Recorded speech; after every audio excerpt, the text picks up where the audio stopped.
Senator Pimentel. Senator Cayetano, you're recognized, sir. You may proceed. Mr. Chairman, before I use my time, I didn't want to interrupt Chairman Po and the Senate President a while ago, but I was the one who brought up about the MILF presence. So may I make this very short manifestation. No?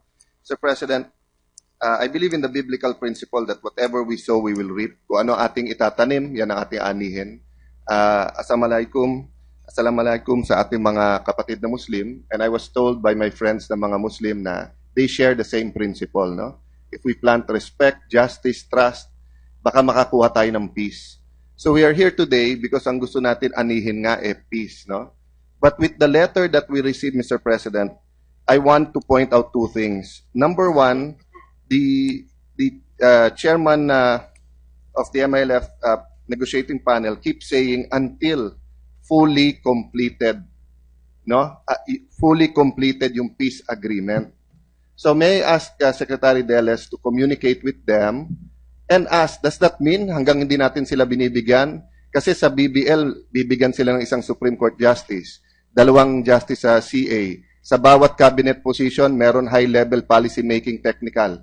Sa COMELEC, sa COA, bukod sa meron silang sarili, meron daw silang isang member. And then they will get 75-25% sharing sa BBL plus another 25% for 10 years sa kanila. So does that mean until that is fully completed, they will not appear or cooperate with Congress or they will continue to be a revolutionary force? Kasi hindi yan ang understanding namin. Understanding namin, I'll make the manifestation, ma'am, then give it to you. No? Secondly, ma'am, and this is for all of us, I take offense of them not being here kasi tactical move sa kanila to eh. Pinababayaan nila na yung militar at pulis at politiko natin ay magturuan at itong investigasyon para magmukhang kaya namatay yung 44 dahil sa atin. No? Dahil sa militar o pulis o sa atin. Of course, there was contributory yung mga pinag-uusapan natin ngayon. Pero kung hindi nila kinupkup si Marwan at kung hindi sila lumaban sa 44, hindi patay ang 44 ngayon. So that is why I cannot accept that tuloy-tuloy tong hearing na to, tapos sila, they will take their time and then attend later. Diba? Kaya hindi sila napag-uusapan dito dahil wala sila dito. Lastly, Mr. Chair, and again to Secretary Deles and with your indulgence, ma'am, no? The MILF is now going into areas outside the arm. They are going into areas even not included no, sa arm ngayon as for their so-called promotion and consultation sa BBL. Pag sila walang consultation, death penalty. Babarilin at papatayin nila yung katulad ng SAF. Pero sila po ay hindi nagko-coordinate sa mga mayors at barangay captains. No? I can confirm that they're doing this in Zamboanga and I heard that they're doing it in other places. No? Check Jensan, check Davao, etc. In places na close sila sa mayor, they may be coordinating. Can the adjunct please look into this and also have some coordinating mechanism? Kasi kung may mangyari dyan, nagkainitan, nagkabatuhan, dahil tempers are high there, eh, no? Tapos ang sisisihin na naman ang gobyerno. Sasabihin anti-Muslim. We're not anti-Muslim here. Ang MILF does not represent all of our Muslim brothers and sisters, no? So, Mr. Chair, that is my manifestation, and I will not go to my questions. You may With your proceed, permission. sir. Thank you, Mr. President. Mr. Chairman, I join the Senate President and Senator Recto, he said kanina, na believe kami at we salute the police and the armed forces. But what we're questioning here is some of the judgment calls of some of the commanders. No? But may I ask Secretary Deles or Dr. Ferrer, Dr. Ferrer, I thank you for your statements that are very circumspect and respectful since this started. But we are in opposite sides of some philosophies or views. No? But at the beginning of the hearing, you said that na-break kasi yung ceasefire. Eh. So may I have a categorical answer, if you may, at this point in time? Who broke the ceasefire?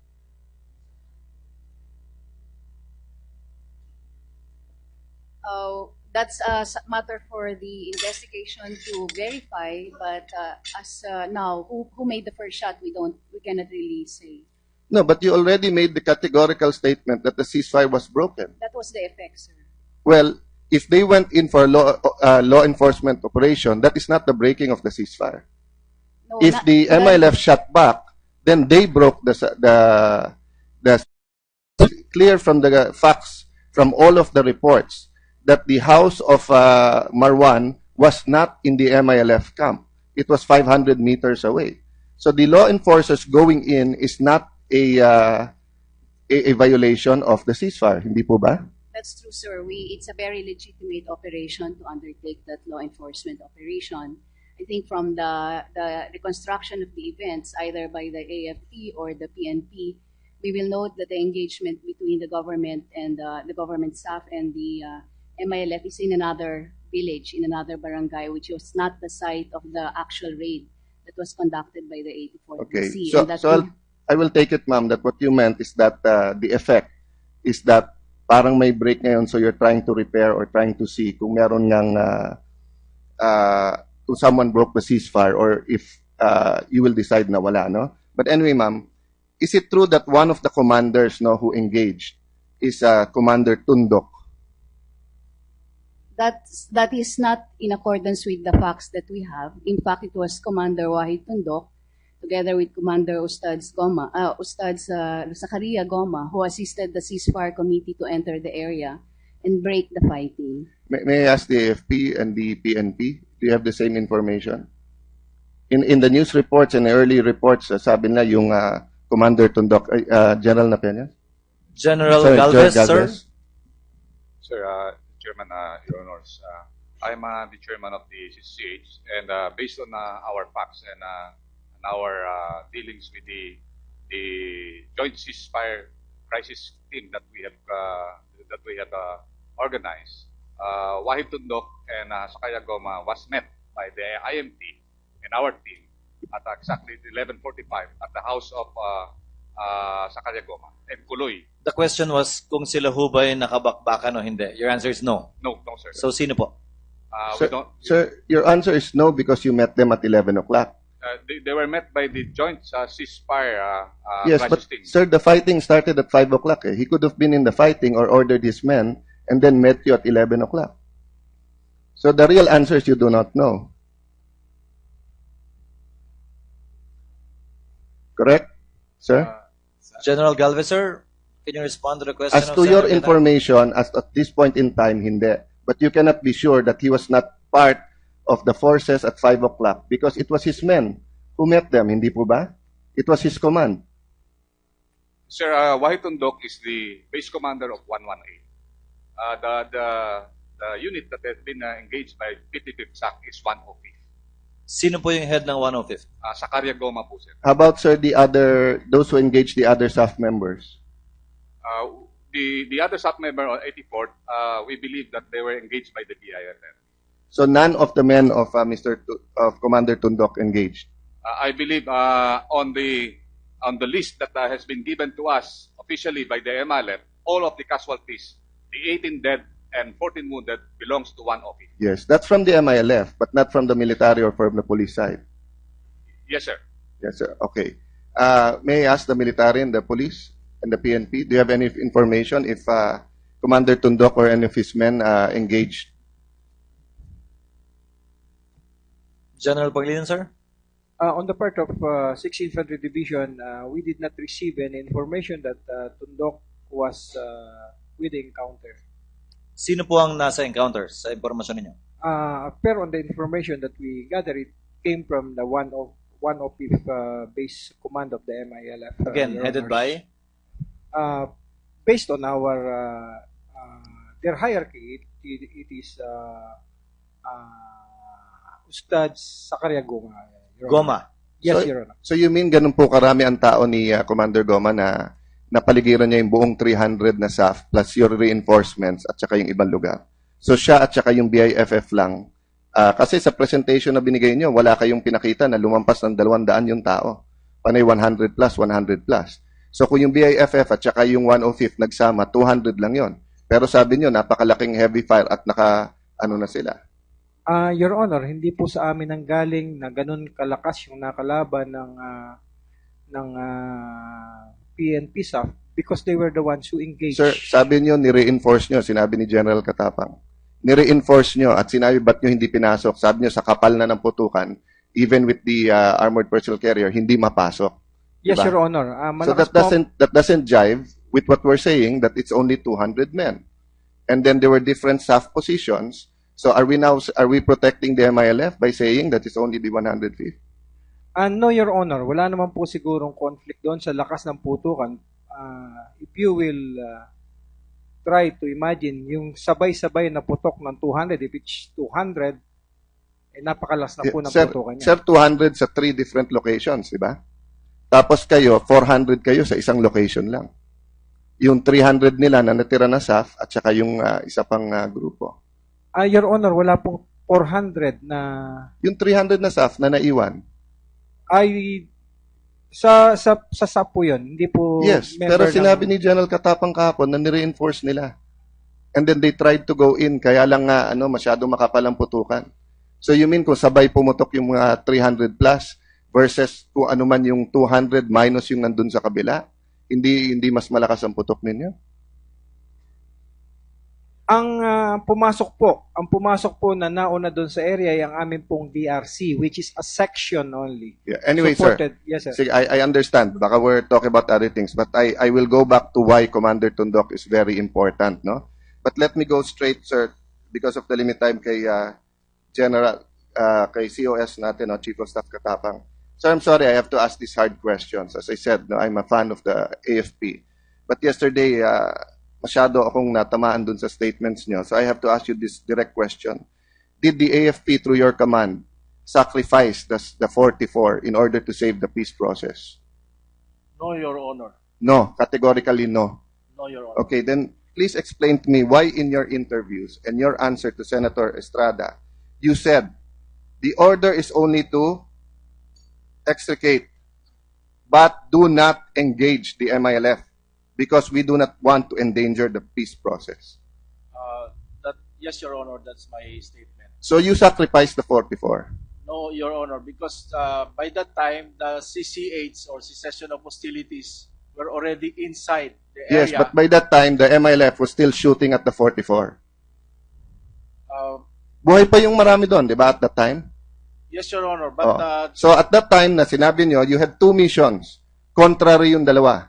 Save the peace process or save the 44. Ang sinabi mo, makipagsuntukan kayo pero itali nyo kamay nyo sa likod nyo.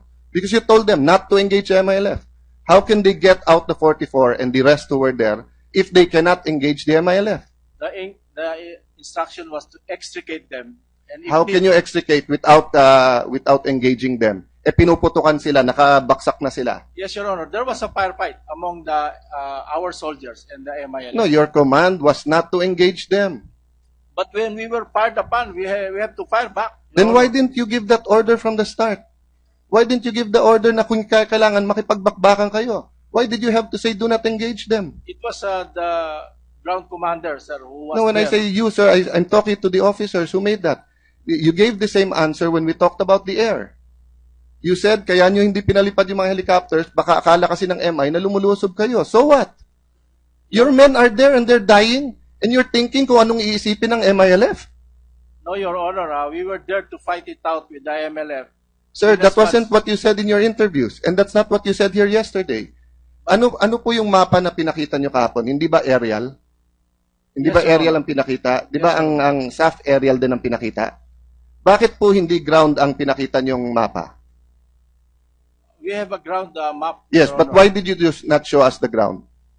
Hindi ba because sa ground, hindi mo makikita basta-basta? Sa haba, sa ilang kilometro. But when in your air, kita mo. How many fighter helicopters do you have now? In the AFP? We do not have fighter planes, Your Honor. Fighter helicopters. Helicopter, sir, we only have a utility helicopter, not Oh, a fighter helicopter. Yung inamin nyo na dalawa, nandun sa Zamboanga kasama ni Presidente. Oh. I did not mention about that. The Your AFP admitted that. Nakita ko pa yung litrato, di ba? What's that, the M15? I do not know the name.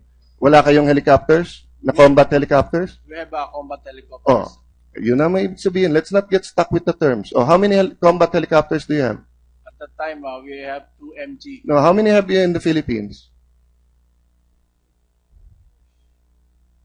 I'm not sure, Your Honor, but maybe about 6 to 8. 6 to 8. How many were in Mindanao?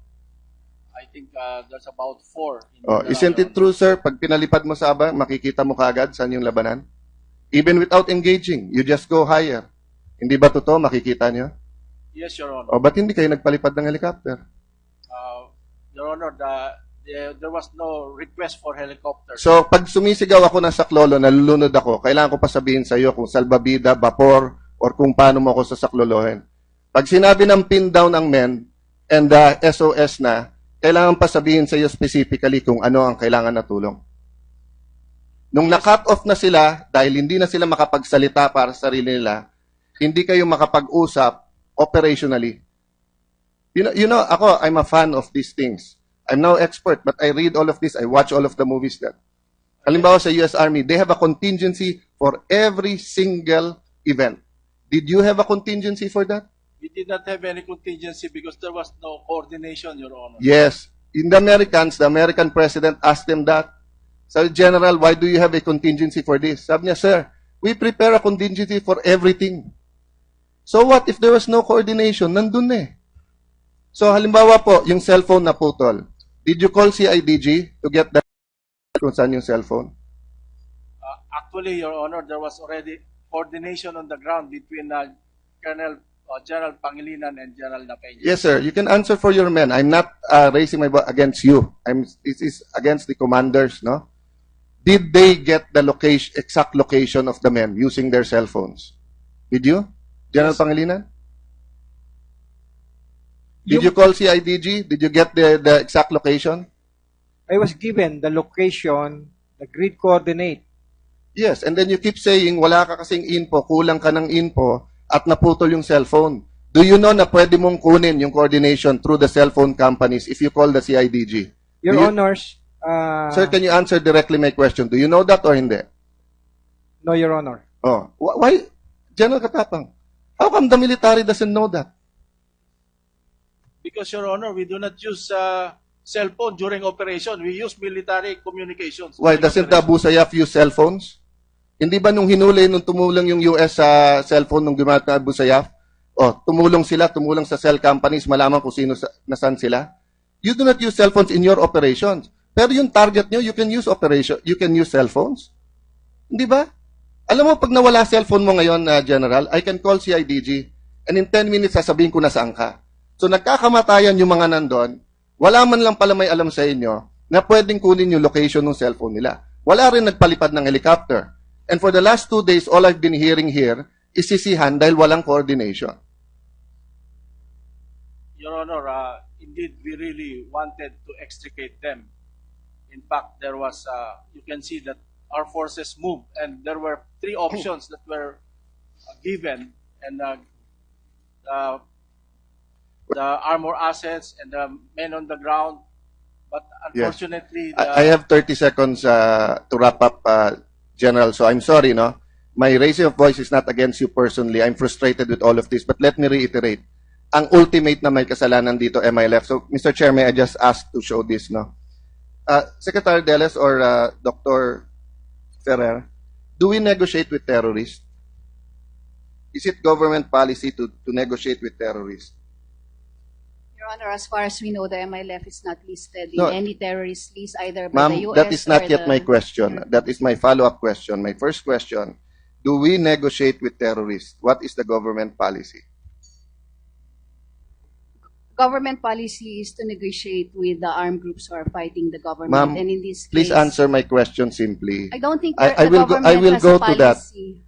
All to governments negotiate with around the world, policy is not to negotiate with terrorists. If the peace panel doesn't know that, we're in trouble. Sir, the MILF with whom we are Ma'am, I'm not asking about the MILF or any group yet. But we are not negotiating with terrorists. Ma'am, I'm sir. not asking who you're negotiating with. I'm trying to find out the frame of mind of the peace negotiators.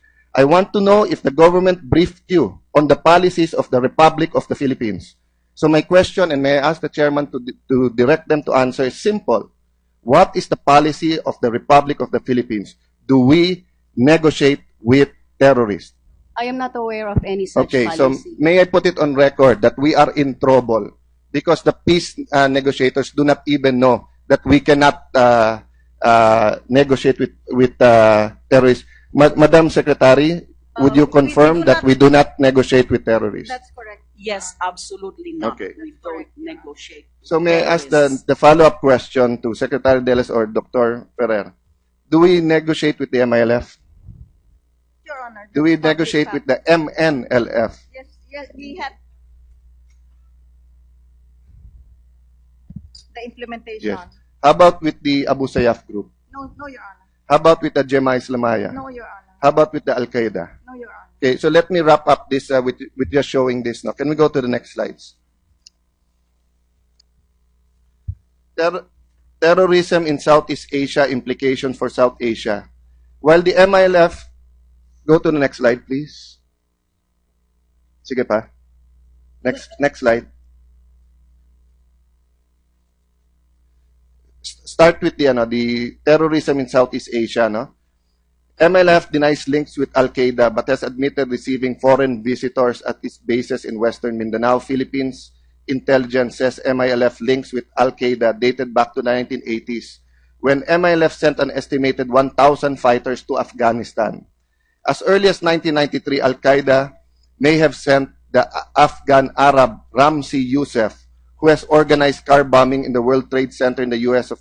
in February that year, to the Philippines to teach the Abu Sayyaf terrorists the use of sophisticated high explosives. In January 1995, Filipino intelligence officers have actually been the first to break up Al-Qaeda operation in Southeast Asia. This was the grandiose plan of masterminding Ramzi Youssef to destroy 11 American jumbo jets all at the same time using tiny nitroglycerin bombs or crash them into high-value targets in America like the CIA building complex. He planned also to assassinate Pope John Paul II during his visit to Manila. In 1995, Al-Qaeda apparently running the training camp inside MILF's camp, Abu Bakar, in Maguindanao. During the 1996 to 1998, over 1,000 Indonesia Mujahideen are said to have trained in Camp Abu Bakar. I will fast forward, no, because of the time. Can you go to the next?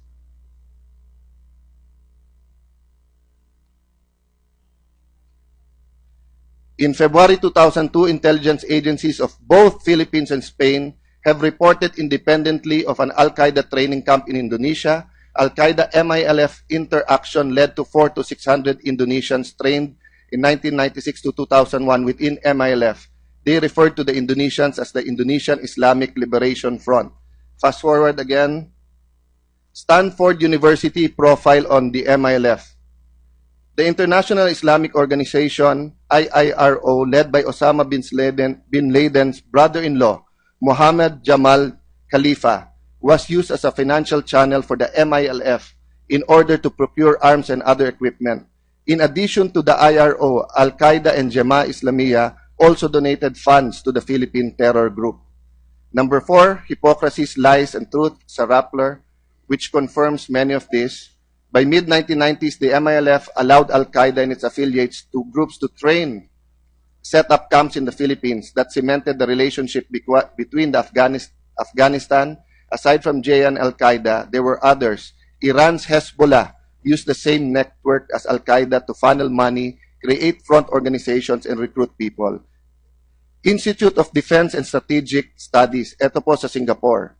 May nahuli po sa Singapore na in 2001 Jemaah Islamiyah.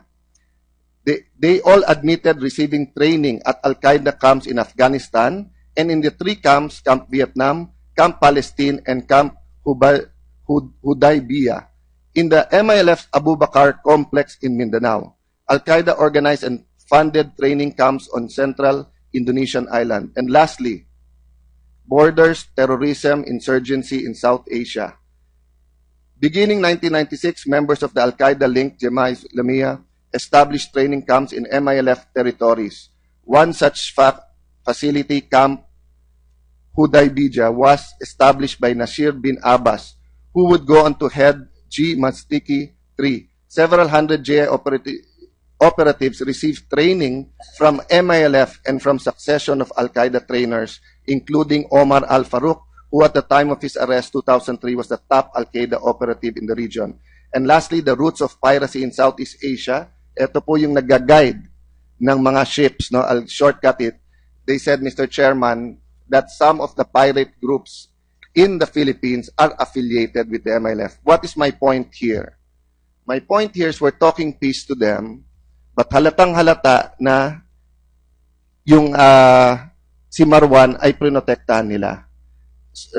General Katapang, I saw the presentation of General De Leon yesterday. Ang naka-underline yung 24-hour notice eh. But yung line on top of it, that except when it is a high-value target, meaning hindi kailangan.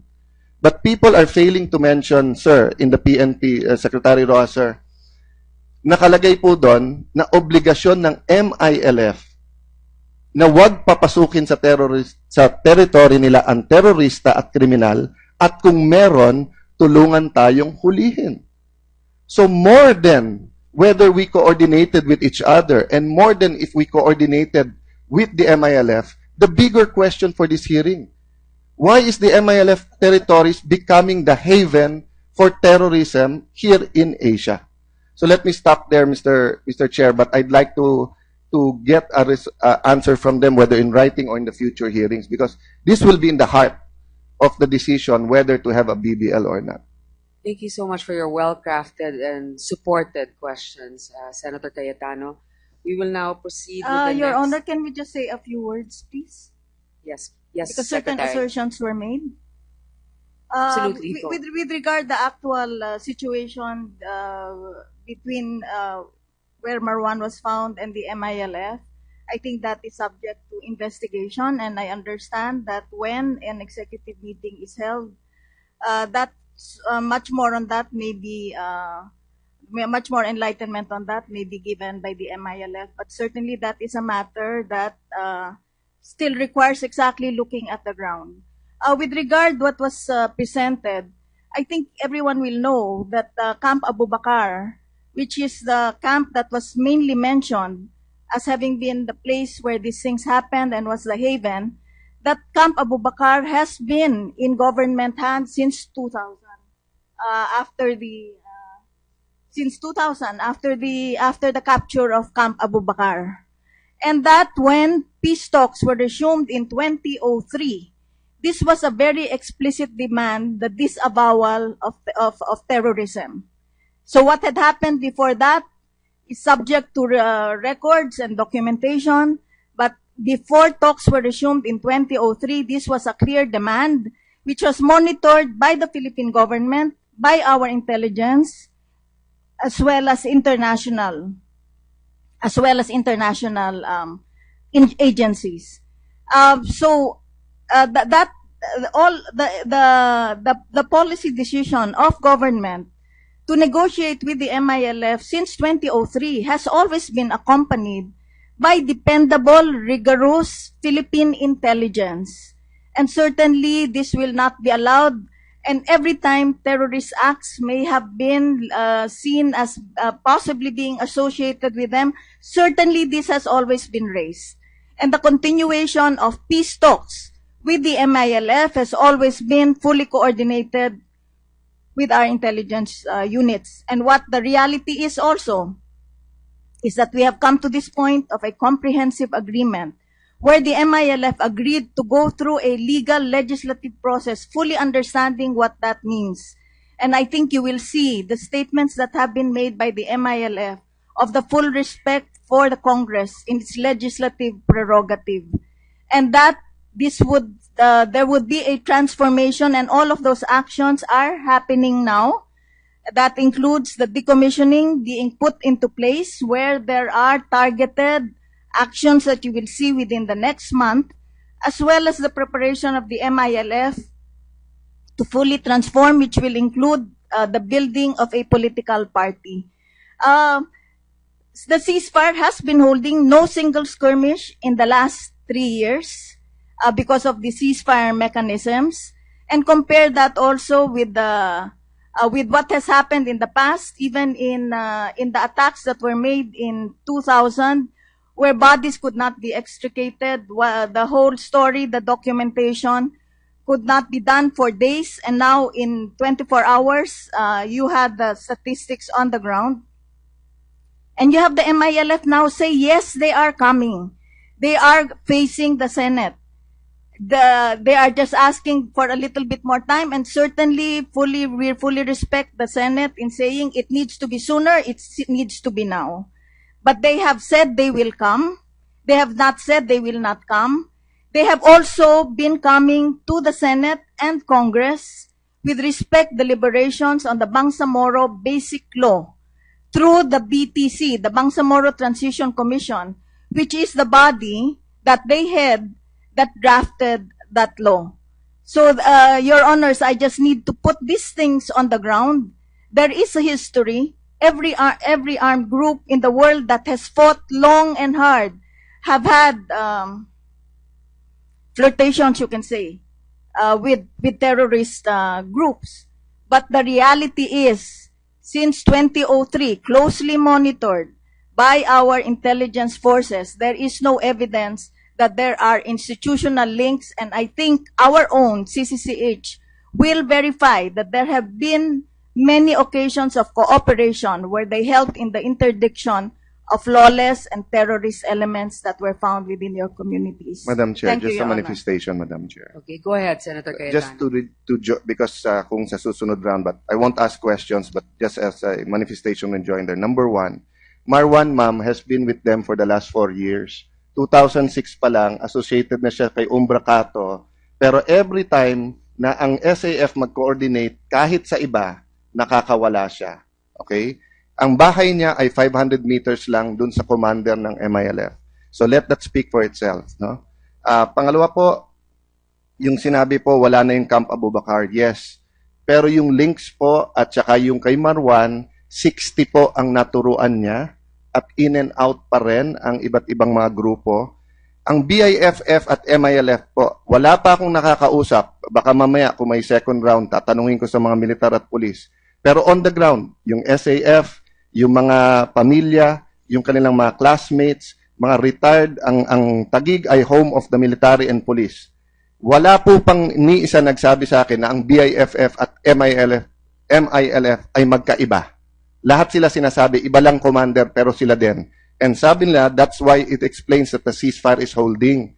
Because ang style ng MILF, ang BIFF ang paatakihin. That's why in 2008, 2012, 2013, may skirmishes at may mga raid. Pero hindi daw MI yun, BI. Ang si Umbra Cato, nandun din lang ang base niya eh. Siya ay fugitive from justice, bakit hindi sinusuko ng MILF? Bakit hindi natin sinusugod si Umbra Cato?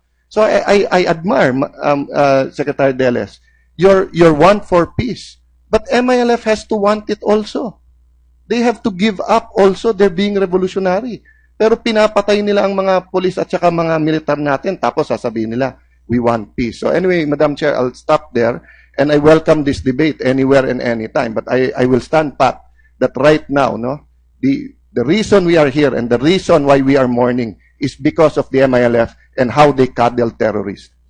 Your Honor, may I just suggest an executive session with the CCCH to provide more light exactly on the relationship between the MILF and the so-called terrorists. Ma'am, I object to that. Why can't the public know what the relationship is of the BIFF and MILF? Madam Chair, point of order. Senator Cayetano merely made a manifestation not asking for any answers from Secretary Deles. And besides, I don't think the MILF is here to speak, and I don't think it is right, and I will not sit down and listen to it. For the GRP panel to be the one to speak for and in behalf of the MILF on this issue, let them speak up and defend themselves when they come here. And they are coming here, ma'am. No, But, Your Honor, forgive me, ma'am. Your Honor, I spoke not on behalf of the MILF. I spoke on behalf of the peace process. I know, ma'am. A policy that has been adopted by government, and I am just saying that policy was done fully informed by our full intelligence When I say capacity. speaking in behalf of them, ma'am, you were talking about what they will do, what they have done. Let them say that, ma'am.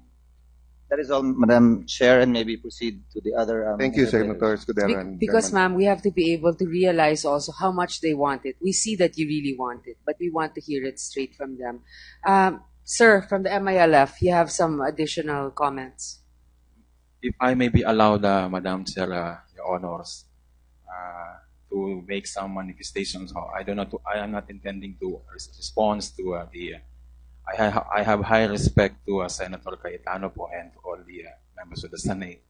But I just, on my personal responsibility, personal obligation, and Sir, you're making this personal comment. You mean this has nothing to do with any official recommendation by the MILF? yeah, it's an official response as a manifestation that to respond to the presentation. So it's an or, official response, as you claim. Okay, go ahead, sir. Thank you po, Madam Chair, Your Honors. Una po, hindi po kami terrorists ng MILF. We have been fighting terrorism in all forms through the peace process. Yung mga allegations po ng Maria Ressa has been responded to. There's been manifestations, the declarations of the MILF for that matter. Na-clarify naman po ito sa lahat ng concerns. Well transmitted yung mga response ng MILF, ng leadership ng MILF, ni Chairman Salamat no, ni Chairman Murad, to the, may masulat po sa US government through the USIP, US Institute of Peace, and subsequently po kay President Obama, denouncing all these allegations and all these accusations and cuddling imputations against the MILF. At yan, we translated po into actual actions in the peace process po, Your Honors. Ang dami-dami po kaming ginawa, kasama po ang police, kasama po ang AFP, ang dami po namin ginawang verifications, and even we provided all the spaces and cooperations to do, to allow the peace process to undertake its course to address this situation po, ng allegation po sa amin. At marami po kaming, sa level po ng CCCH, na we have been doing all of this sa mga proseso po ng peace process.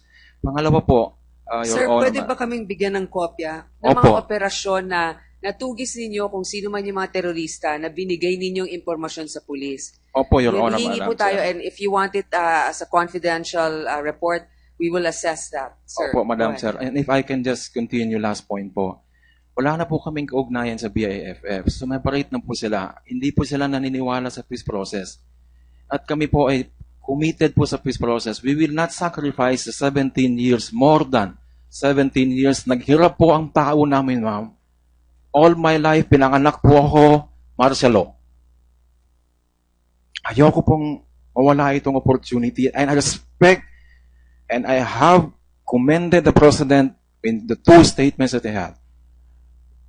Hindi po tama na ngayong point na ito ay mawala pa itong opportunity ng peace. And we will act accordingly, we will respond accordingly, and we thank so much Secretary Deles and Professor Ferrer for keeping the faith in the peace process. Maraming salamat po, Your Honor. Madam Chair, I will not respond anymore, but with your permission, I'll just issue a challenge. Sige po, i-prove nyo. Kasi lahat po ng militar at police on the ground, sinasabi, pareho lang BIFF, MILF. But sir, I also have great respect for you and I appreciate you being here. So ito na lang challenge. I-surrender nyo sa amin si Umbracato at ipakita nyo kung ano ginawa nyo sa mga police at militar na pumasok sa area nyo, gawin nyo rin sa BIFF. Katabi nyo lang ang kampo ng BIFF, hindi nyo ginagalaw eh. Pero pag militar o police ang pumasok, pinapatay. So, prove me wrong. And I will be man enough here to say that I was wrong. That MILF has turned it back on terrorism. Pero habang kinakandong nyo ang mga katulad ni Marwan, ni Usman, and ngayon si Umbracato, you know, as the chairman said, I will stop by quoting Chairman Grace po. Action speaks louder than words. Thank you, Madam Chair. Thank you, Senator Cayetano. Now we will proceed with our next senator who will ask her questions. Senator Villar will waive her time, and we will now proceed to Senator Pia Cayetano.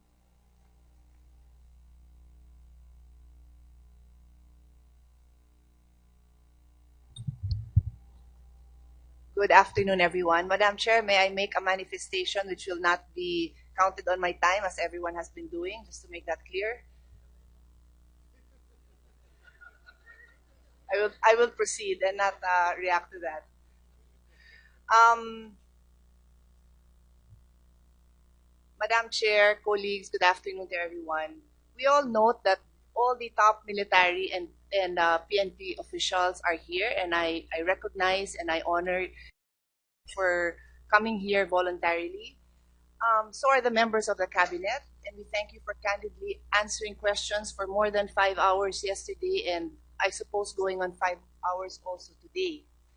And yet, sadly, we do not have Chairman Iqbal. No, I'm familiar with the letter that he has sent, and yet I must express my dismay that it required the chairperson of this committee to point out that this is an official proceeding of the Republic, that invitation have been sent, and we did not even get a courtesy of a response as to what was the answer of the Central Committee until the chair had asked, how come we don't have a response?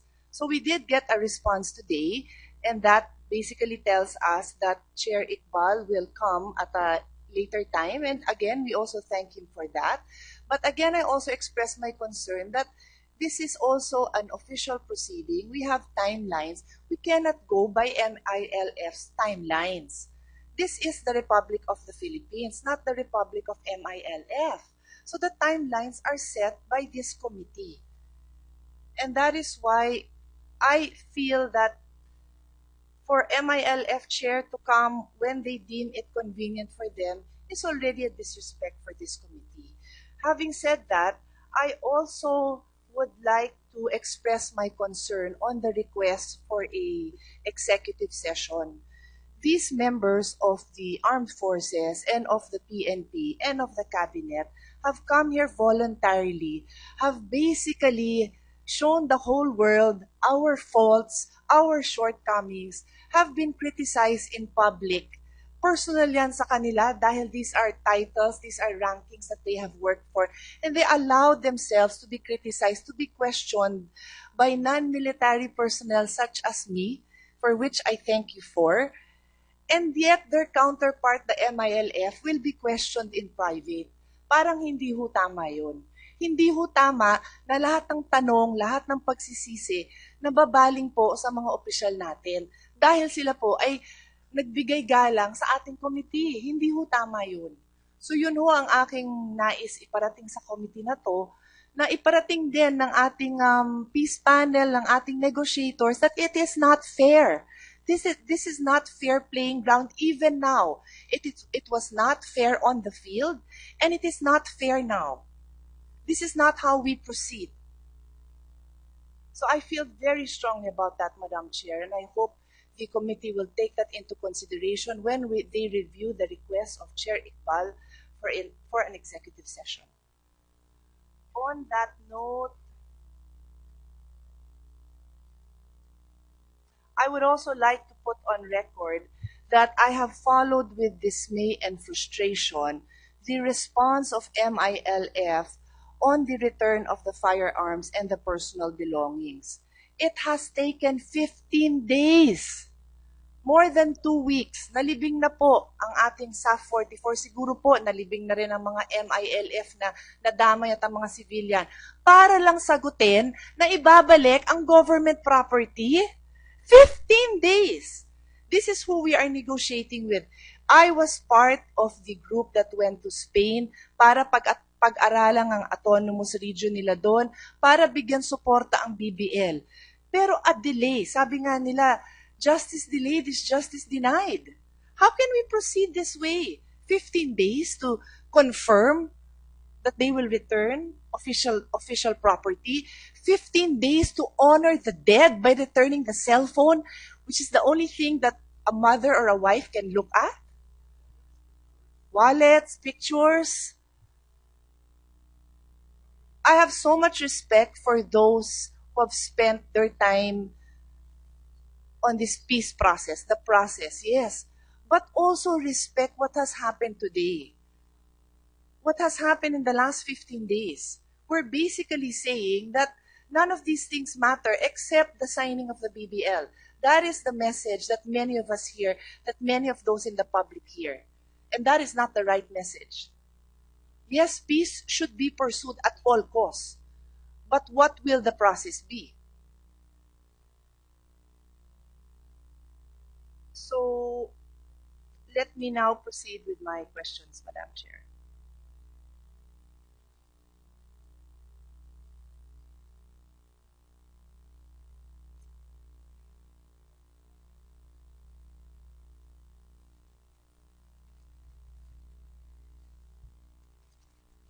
Madam Chair, I think most people know, but let me put it on record, that I have absolutely no military training. I have never been in combat. And I don't feel I have the right to ask you any technical questions. But I am a female senator elected by the public, so I will ask questions that mothers, that wives would want to hear. So let me direct everyone's attention to the AFP report, wherein there was a timeline, and I read, these are based on my notes already. No? At 5:42 a.m., Director Napeñas called and asked if they can be provided if they can be provided with assistance. There's many other things happened between 5 a.m. Let me jump to 11 o'clock, 11:08 in the morning. And the text message was, the pinned down SAF group is just 1.2 kilometers away from Highway Mamasapano, and the nearest SAF team is 700 meters from the highway. In other words, 500 meters na lang ang layo nila dun sa nangangailangan ng tulong. I do not understand as a civilian why between 5 a.m. to 11 a.m. and then let me now jump to 5:30 p.m., which is the next text message that says there is now movement in the area of conflict. So there's 500 meters, and all that time, wala tayong magawa. I know that is technical, but somebody has got to explain this in non-technical terms so that mothers and wives, parents will understand bakit hindi nasaklolohan. May I direct the question from someone in PNP and then someone from the armed forces, and perhaps Secretary Rojas, because it was his response earlier today that also helped give me a better understanding. In fact, to make it simple, I'll ask my next question and then just answer it together. Yesterday, paulit-ulit kong naririnig yung time on target. First time ko marinig kay Secretary Rojas yung fire on location. Meron palang order na ganun. And so, I asked my seatmate here, Senator Honasan, a graduate of PMA, to help me understand who gives that fire on position ba? O whatever it is, somebody please clarify. Understand who gives that order or request na, sige na, bombahin nyo na kami, baka nga meron sa aming mabuhay, baka halos lahat kami mabuhay, kesa sa wala. Who gives that order? And my seatmate here, who was the baron of his class, humbly tells me, I'm not the expert, Pia. But he understands it better than I, and he said that should all be in the operational plan. Hindi na to dapat pinag-iisipan pag nandun na. So help us understand. I also submit that there is the Board of Inquiry that said earlier that they are simply presenting the facts and the analysis will come later. I respect that. But just help us understand for now. Thank you. Thank you, Madam Chair and Senator Cayetano. On the fire on my position, there was no order. There was no, from what I understand, there was no order that was given. But it is a concept that is accepted and discussed, that in crucial, dire, desperate situations, ground commanders have been known to ask for fire support, whether by air or artillery, on their own position, because they are at risk of being overrun. And by being overrun, they will either all be killed. And so the concept is, paputokan nyo na kami kasi at least kung naka-foxhole kami or nakahukay kami ng kung ano, ay baka may chance na ma-save kami kaysa ma-overrun. I did not go to PMA, I don't know. But I know that that concept does exist, and rightfully so, that request will be made by the ground commander who is at risk of being overrun. Because in effect, it's almost like asking for an experimental drug sa cancer, di ba? Bigyan niyo na ako ng experimental drug kasi kung hindi niyo naman ako ibibigyan itong gamot na ito, mamamatay na rin lang ako sa cancer eh. Diba? So ibigay niyo na sa akin. Parang ganun yun eh. So the only person that can make that decision is the is the person concerned.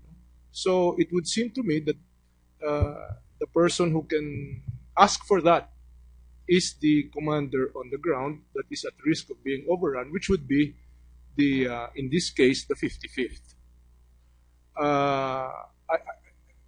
Again, no, hindi ko po,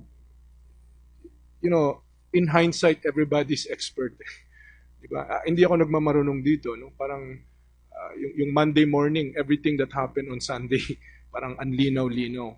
But at that time, we don't know.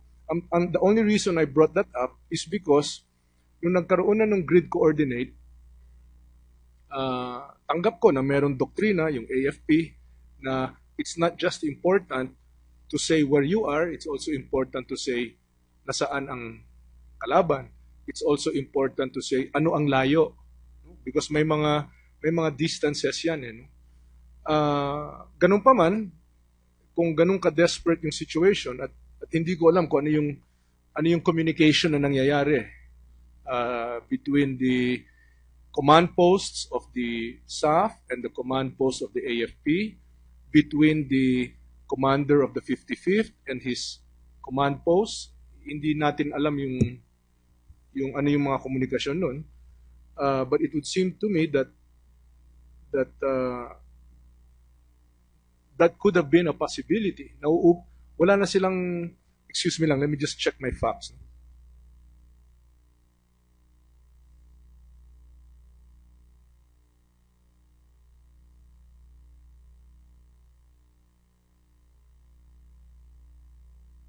At the time. Okay.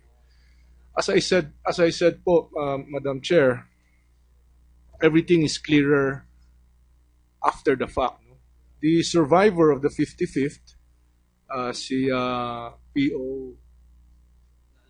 Lalan, PO2 Lalan, said na naubusan sila ng bala.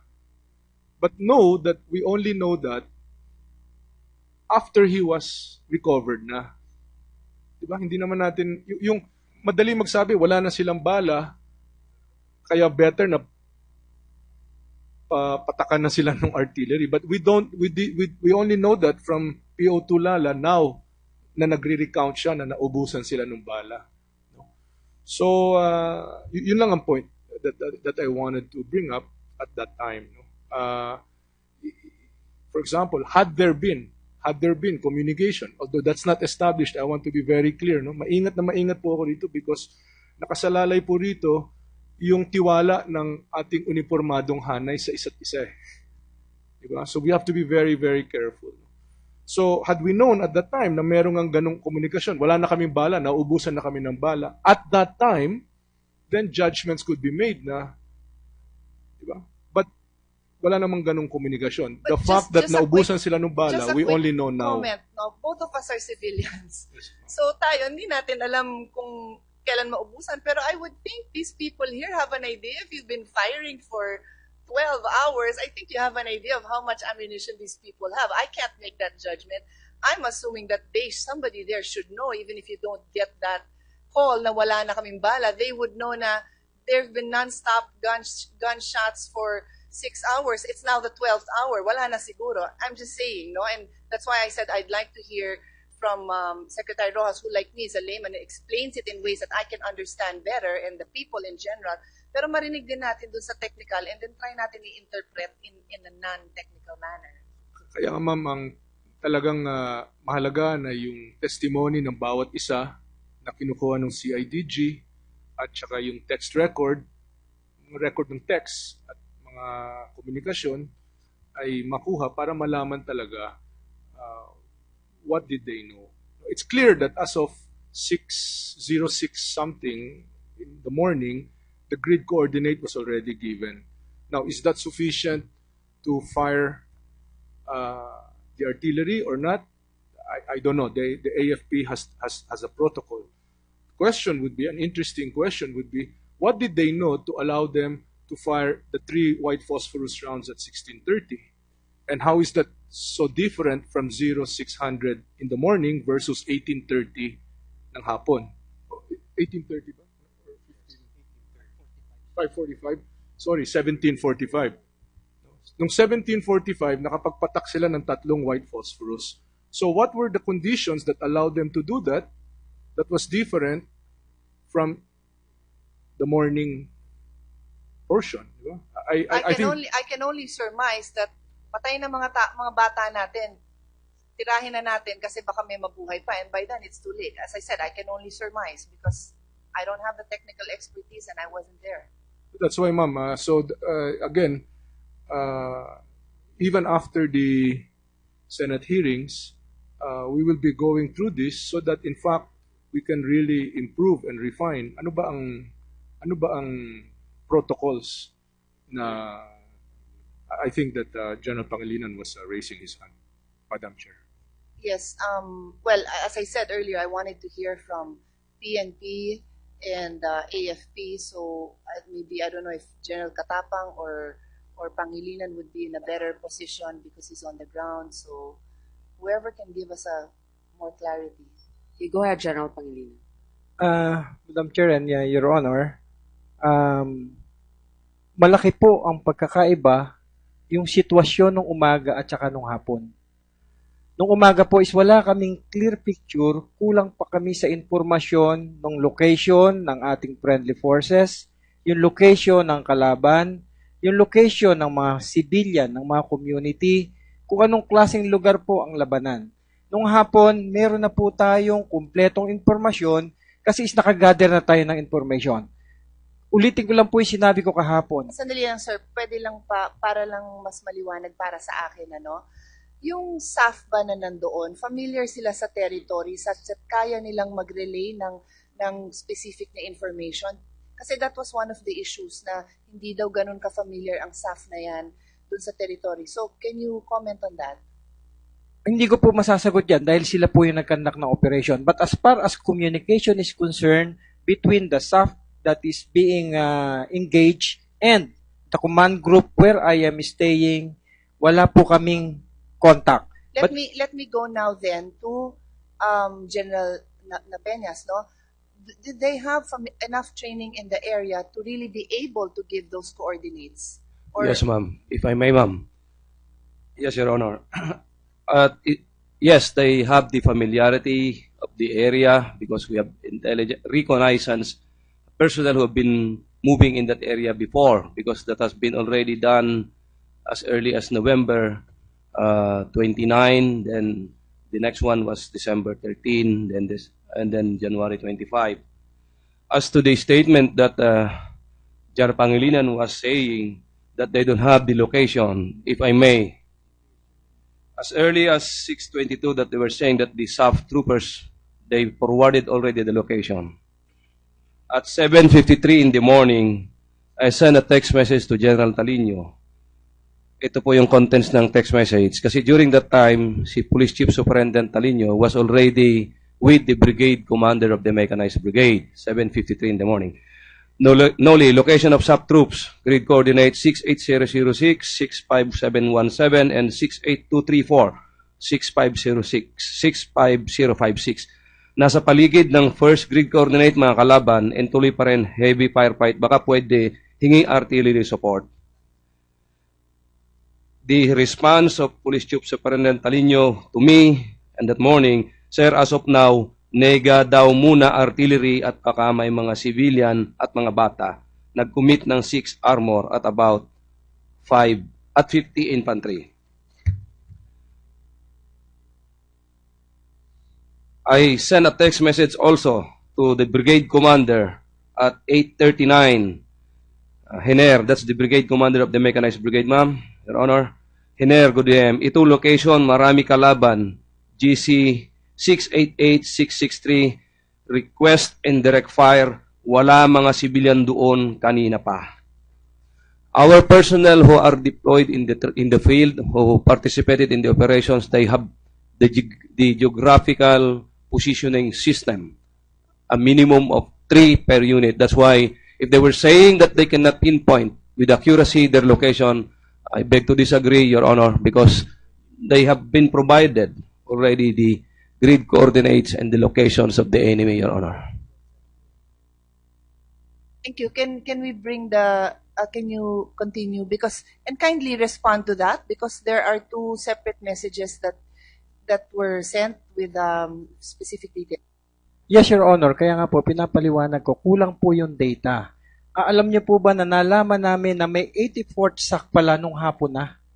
Hindi po namin alam na may 84th SAC. Yung 84th SAC nga po is nalaman namin nung hapon na after we gather all the information. In fact, we do not even know na 55th SAC yung naengkwentro. We do not even know na may 46 SAC pala. Meron palang 45th SAC.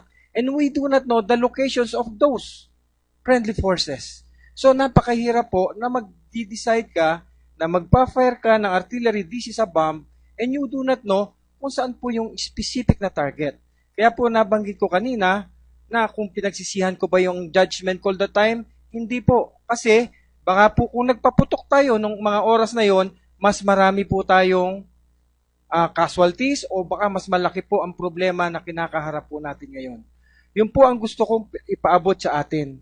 Dahil sa kakulangan ng informasyon na hawak namin during the time, but babalik na naman po ako sa sinasabi ko, if we have a coordination prior to the conduct of their operations, we could have prepared better and we could have provided them the support that they needed. Hindi po namin kasi nakita yung kanilang concept of operations. Hindi po namin alam yung kanilang dinaanan. Only, nung ma-present na lang po dito ng CIDG, na nalaman namin, o probably kayo din po ay nalaman ninyo, yung pagkakataon na yun, nitong nag-present na lang. And during the time ng enkwentro, wala po tayong picture na ganon.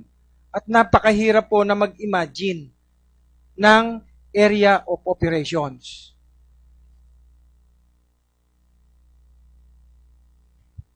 Madam Chair, I have been given a slip that says my time is up. I think this discussion has not ended because if I was your boss, I would simply say to you, mag-usap kayo. And it's as simple as that. I mean, I can ask you so many more questions, but it's just very clear that you didn't communicate the way you should have. My last set of questions, I will no longer ask because my time is up. But I just want to put it on record that it is for Mr. Ladyasan, the MILF CCCH. I'll ask it in the next round, but it's basically to shed light because you're the only one who has come here to provide information on your end. No? And I'll ask at the next round of questions. Thank you, Madam Chair, and thank you to all the resource persons. Madam Chair. Madam Chair. Yes, Secretary. Just one sentence po relative to the statement of Senator Cayetano na mag-usap sila. Precisely yan po ang guidance ng Pangulo. Diba? Kasi you cannot every minute, you cannot eh. Kaya dapat ang guidance ng Pangulo, sino man yung kaharap niya, is yung koordinasyon. Siguraduhin yung koordinasyon. So, I just want to point that out, that the observation of Senator Cayetano is precisely that. Thank you, Madam Chair. Thank you for your insight, Senator Cayetano. Actually, a lot of it also is common sense and what women actually feel, and sometimes we're drowned by all these technicalities. I would like to remind also the senators present here today that we have a representative from the local government. What really happened in the barangay? Perhaps you might have forgotten that we have Mayor Datu Benzar, who's present here today. If you have any questions about the proper, what really happened, when did they start noticing our forces coming in, Madam Chair, the composition of that. Maybe you can just ask if our colleagues will allow to just let him narrate what he knows. I think, we would all have that concern, whether you do it now or later, but I would love to just hear his narration. I think the next to ask the question is Senator Lauren, if she will allow that. I have my questions. May I proceed? Yes. Yes, go ahead. Yes, that ma'am. will be part of it. Okay. My All right, but we will just request the mayor to bear in mind already, if you can tell us the composition. Ano po yung composition dun sa area ninyo? Totoo po ba na dito yung BIFF, na malapit lang yung MILF, na dito sa gitna nagtatago itong sila Marwan, kaya hindi masabi. So, yun po yung maaaring tanungin. Go ahead, Senator Legaya. I'm sorry for the interruption. Maraming salamat, Madam Chair. It is very clear that this fact-finding mission of the Senate and all the others is meant not to put blame on anyone, because nobody wanted this to happen. Not the MILF, definitely not the peace panel, not the SAF and their family, not the PNP, not the military, no one. And so that is the premise of my questions, which I will ask of the PNP, the SAF, and the AFP, and those present here today. My first question is, who is the sponsor or the author of this Intel project? And where did the funding for the COPLAN come from? Maliwanag po na meron tayong chain of command, hindi ba? Bilang MNSA, yan ay MNSA 101, hindi ba ho? Sa AFP or sa PNP. And this chain of command is the only mechanism available that ensures that any given mission is accomplished regardless of its results and makes everyone along the chain accountable and responsible for their actions or their inactions. Kaya ang simpleng tanong po ng isang estudyante ng National Security at graduate ng MNSA ay, dahil ang chain of command ang bloodline ng ating organisasyon, PNP man or AFP, sino po ang author or sponsor ng IP na ito? At alam natin ang Intel project ay marami pong COPLAN, di ba ho? Minsan isa, minsan 100. Ang tanong ko po, sino ang author o sponsor ng IP? Ilan po ang COPLAN? At ito ba'y sinunod? Maari pong malaman mula kay Ginoong Napeñas at kung sino pang gusto pong sumagot. Thank you. Your Honor, the intelligence project, as you were saying, is not within the scope of the Special Action Force. We are just the tactical unit who did the operation, and we did the mission planning, and we did the operations, Your Honor. Maliwanag na kayo po ang nagpatupad ng tactical planning on the ground. Base po sa anong Intel project? Base po doon sa Intel packet na ibinigay ng intelligence group, Your Honor. Intel group pa ng PNP SAF or Intel group po ng ibang organisasyon? Intelligence group po ng PNP, hindi po under ng SAF yung intelligence group na yun. Can you kindly clarify to us what this operation was called and who is the author of this project? As I've said, Your Honor, I am not a privy of the intelligence project that was made. It is the operations, the tactical operations that we are the ones primarily involved in. We did the mission planning for that. The intelligence group of the Philippine National Police is a national support unit co-level with the Special Action Force, Your Honor. Definitely, the SAF was operating on the IP project of the intelligence of the PNP. Clear. And you were doing tactical operations on the ground. Sino po, base sa inyong kaalaman, ang head ng operations ng Intel project na ito? Si Police Senior Superintendent Fernando Mendez po, Your Honor. Siya po yung Director for Intelligence Group ng Philippine National Police. Ulitin ko po yung aking tanong. Siya po ang head ng intelligence group, siya po ang author ng intelligence project, kayo po ay tactical on the ground. Sino po ang inyong sinasagutan on top of you na pagpapatupad po ng Intel project na ito? Your Honor, the Intel project, as I've said, we are not in a way involved in the intelligence project. We are just merely the one who did the tactical operations, Your Honor. But we did base our planning on the intelligence packet provided by the intelligence group. Okay, I'll simplify. Who are you answerable to? Kanino po kayo sumasagot? Who are you answerable to? to the OIC, to the immediate superior, which is the Chief PNP or the OIC PNP, Your Honor. Who is, name him please. Police Deputy Director General Espina, Your Honor.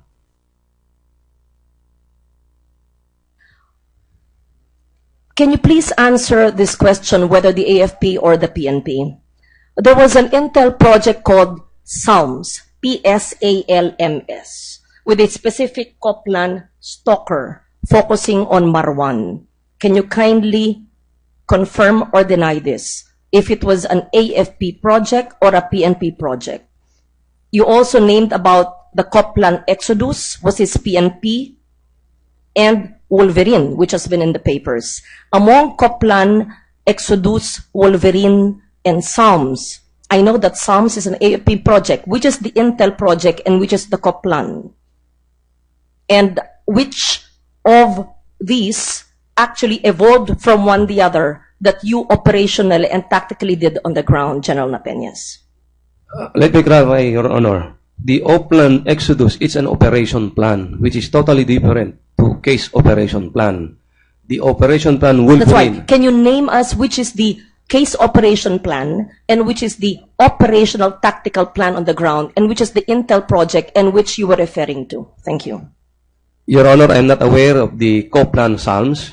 What I'm aware is the operation plan Wolverine, which was executed in April 25 of 2014, and the Exodus, which was executed on January 25, 2015, Your Honor. As to the Coplan Psalm, I don't have any idea of that, Your Honor.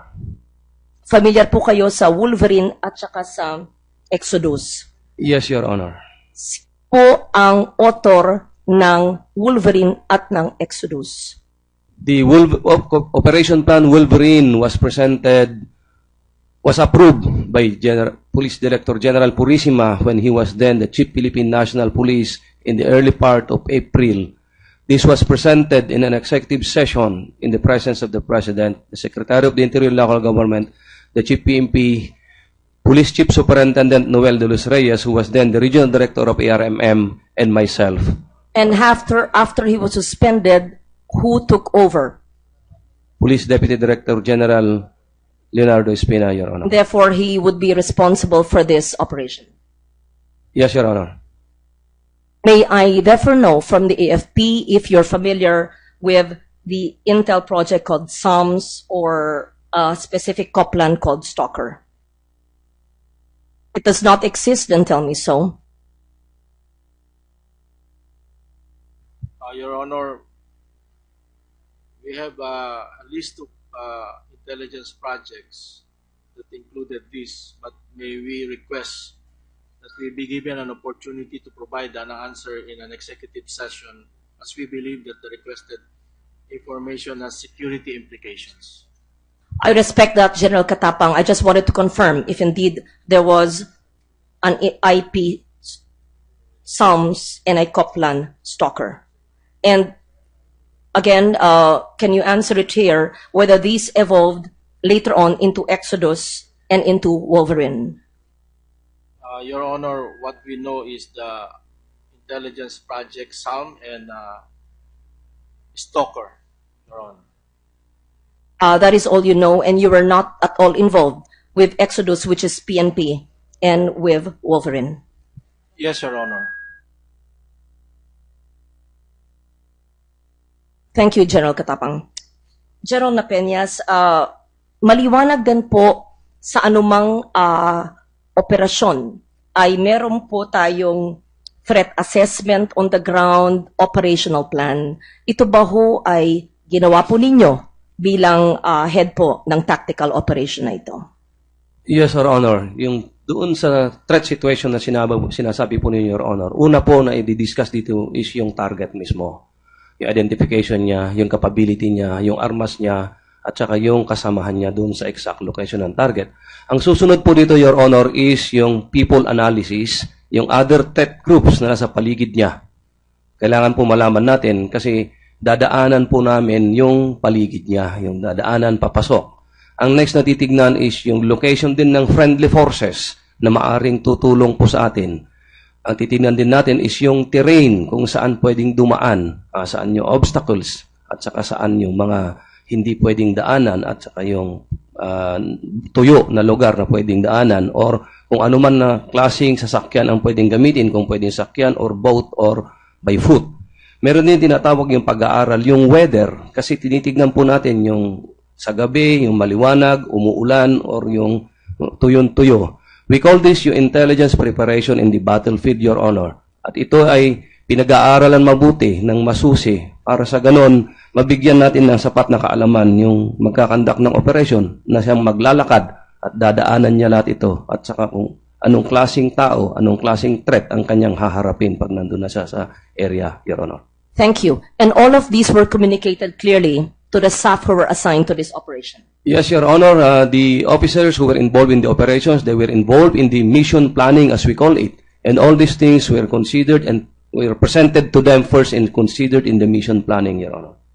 What was your provision for a safe exit, General Napeñas? We have...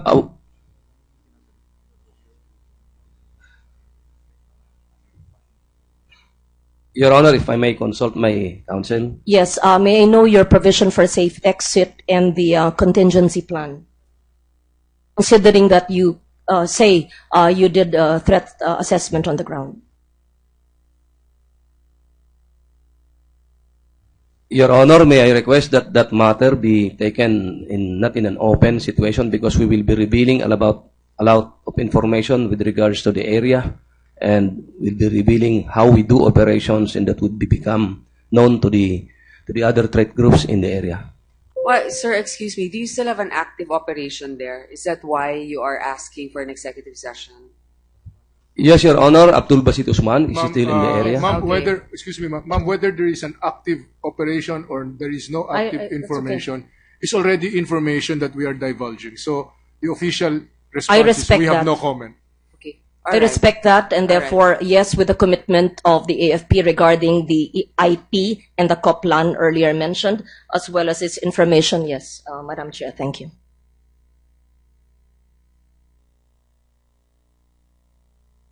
It's clear that there was a safe exit plan. Fine, we will know that later. Sa iyong pangbungang salaysay, General Napeña, sinabi po ninyo na ang Pangulo ay diniin sa inyo na mag-coordinate po sa AFP. It is in your transcript here, I am reading it, you said the President said to coordinate with the AFP, and in fact that was said in his press statement. Yes, Your Honor. Did you follow the President? When we leave the premises of the building, Your Honor, Police Director General Purisima was left behind. And we left, and when he gets out, he said to me that, ako nang bahala kay General Katapang. Because that was also known to him when we were discussing with the President that the President mentioned about the coordination. That was on January 9. Yes, Your Honor. General Purisimo, did you say that? Yes, Your Honor. Kayo na po ang bahala kay General Katapang. To inform him of the operations in case it would be launched, Your Honor. That was my intention. Ano po ang literal na ibig sabihin na kayo na po ang bahala kay General Katapang? Kapag siya maglalansa ng operation, Your Honor, sasabihin ko po kay General Katapang. Dadaan po sa inyo yung impormasyon. Ako po magsasabi sa kanya, Your Honor, just in case I will be informed at that time, sir. Were you in active service at that time or were you already suspended? I was already suspended, Your Honor. As a matter of that suspension, still information had to be coursed through you from the SAF head to the AFP chief. Is that how it is? No, Your Honor. So why did it turn out to be that way? It was just in the form of an advice, Your Honor, that I will just advise General Katapang when the operations will be launched. General Napeñas, the President, the Commander-in-Chief, told you, ordered you, advised you to coordinate with the AFP. Instead, you followed a suspended PNP chief. Is that accurate?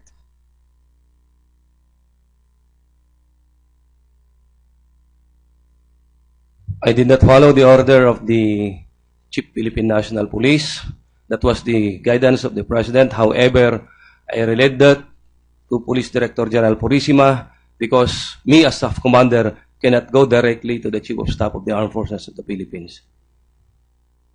the President said to coordinate with the AFP. Instead, you coordinated with the suspended PNP chief. If I may correct, ma'am, the statement of the President is yung coordination, ayusin ninyo, it was not stated explicitly by the President kung kanino yung magko-coordinate po, ma'am. Nandiyan po sa akin. I read it in your statement, and the President said it in his press statement. Sabi po ninyo, can I have the copy of the President's speech, which is quoted by you, paki-coordinate ng ayos sa AFP. Yun pong aking pagkakaintindi. Sabi po nyo sa salaysay.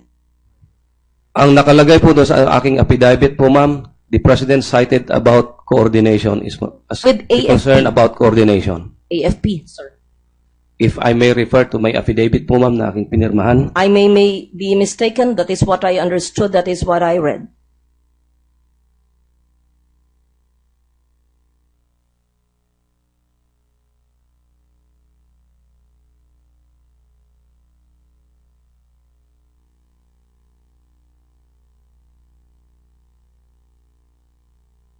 His Excellency cited about the coordination with the AFP that he earlier stated in his press statement.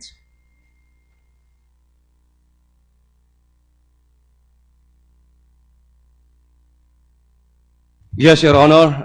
It is written in my affidavit. It cited concerns about the coordination with the AFP in the number of personnel to participate in the operation. The President... Last sentence, page 10.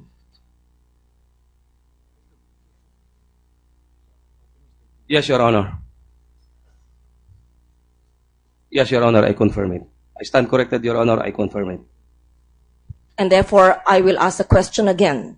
Why did you not follow the Commander-in-Chief and instead followed the advice in quotation marks of a suspended PNP chief? What I stated here therein, Your Honor, it's not specific that I should be coordinating directly with General Katapang. But as far as the operation plan is concerned, the coordination at the level of the ground from the 6th Infantry Division to the Mechanized Brigade, it will be time on target, Your Honor. Matalino po kayong tao. Ako po'y hanga sa inyong pinag-aralan at sa inyong karanasan. Pangulo po ang inyong kausap. Sino pong susundin nyo? Ang Pangulo o ang suspendidong PNP Chief? Hindi po kailangan sabihin ni Pangulo, ito, sa ganitong oras, time on target, etc. Si Katapang ganito. It was an order, an instruction. Yes, Your Honor. Ano po ang ibig sabihin ng yes, Your Honor? We follow the President, Your Honor. And in this occasion, you did not coordinate with the AFP per advice of the President, and therefore, you did not follow his instructions?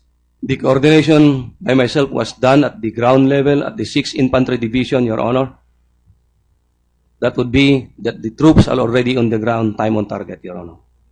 This was January 9, before you launched the tactical operations. And therefore, my question is, simple lang po, bakit po nyo mamarapating sundin ang suspendidong hepe kaysa sa Pangulo?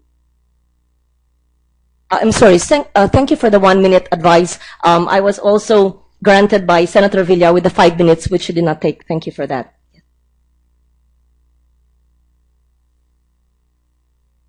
If I may answer, ma'am. When the President gave me the instructions about the coordination with the AP, we were 4 together inside the building. Later, when we went out, Police Director General Purisima was left with the President. It was when Police Director General Purisima told me that ako na ang bahala kay General Katapang.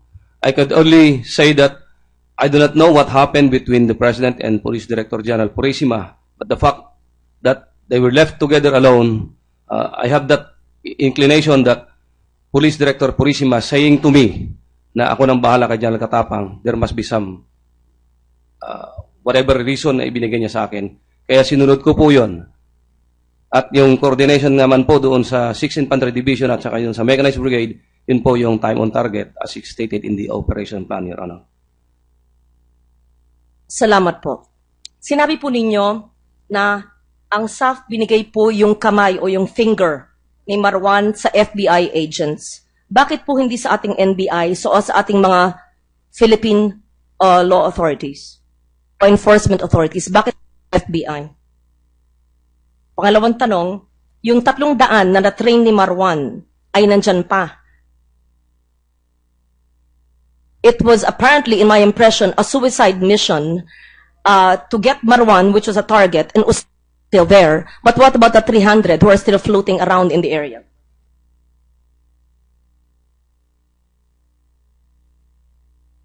Your Honor, yung tungkol po yung daliri ni Marwan na napunta doon sa FBI, may I request, Your Honor, that we could take that up not in an open or in executive session because of some security implication, Your Honor.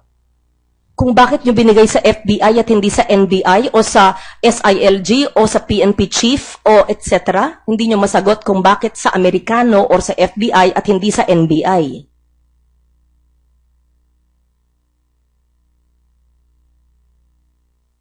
Your Honor, we will be ready to reveal why we did that one in an executive session, Your Honor. I respect that. Huling katanungan po, dahil 1 minuto na lang po.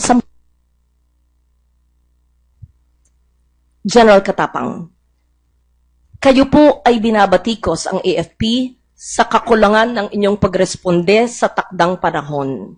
Ang gusto ko lang po malaman, di ba po sa pagresponde ay kailangan kompleto ang inyong impormasyon at meron kayong lokasyon ng kalaban or location of the enemy? Di ba ho, dapat meron kayong location ng friendly forces, alam nyo kung saan ang mga tropa ninyo? Hindi pa ho, dapat meron presence ng isang forward observer o advance party para alam ang terrain bago kayo sasabak sa laban. At ang tanong ko po ay, kayo ba'y hiningan ng reinforcement o tulong sa unang 618 o extrication pa lang ng mga naapektuhan? It's very clear, ibang-iba po yung pag-extricate, ibang-iba po yung reinforcement dahil kami nakukulong at binabakbak dito. Madam Chair, Your Honor, una sa lahat, hindi po coordination yung tinext nila sa amin. Hindi po coordination yon. It's just an information na papasok sila sa lugar at wala silang utos na be prepared to reinforce us. So, lahat po ito ay hindi na pagplanuhan ng maigi. Kaya nung nagsimula na po silang humingi ng mga reinforcement, napapabakbak na po sila, Your Honor. Ibig nyo sabihin ay humingi sila ng tulong pagkatapos sila humingi ng pag-extricate. Ang unang hiningin tulong, extricate. Ang humingi ng tulong, reinforcement, dahil nababakbak sila ay much later, kaya much later din kayo nagresponde na mag-reinforce. Ganun ba ho? Your Honor, if I may allow General Ed Pangilinan to... In short, my simple question is, was the first text or request or communication FYI only? And was the next communication extrication? And was the next at what time was already reinforcement or asking for help? That is important because it's a world of a difference between FYI and tulungan nyo kami at hindi kayo dumating. Yun ang gusto kong iklaro sa inyong communication ng kanilang tao on the ground at sa AFP kay General Pangilinan. Major Pangilinan po. Your Honor, can I answer? Yung pong kauna-unahang text message ko po na na-receive at about the encounter was 618, but it is but just an information that they are being encountered. Ang sumunod po is, as we go on, exchange of information sa aking ground commander, ang brigade commander sa ground ay nagsabi na mag-report sa kanya yung operations officer ng SAF for him to know what is going on dahil kulang-kulang nga po yung informasyon. Now, 7:28 po. 7:28, noon lamang sila nakatapos ng pag-uusap at nag-text nga po sa akin ang aking brigade commander na nagbigay ng 3 rekomendasyon. At yung pong mga rekomendasyon na yon ay naisagawa except for na number 3 dahil nga po yung nasasabi. Yung number 3 po ay the utilization of 105 artillery.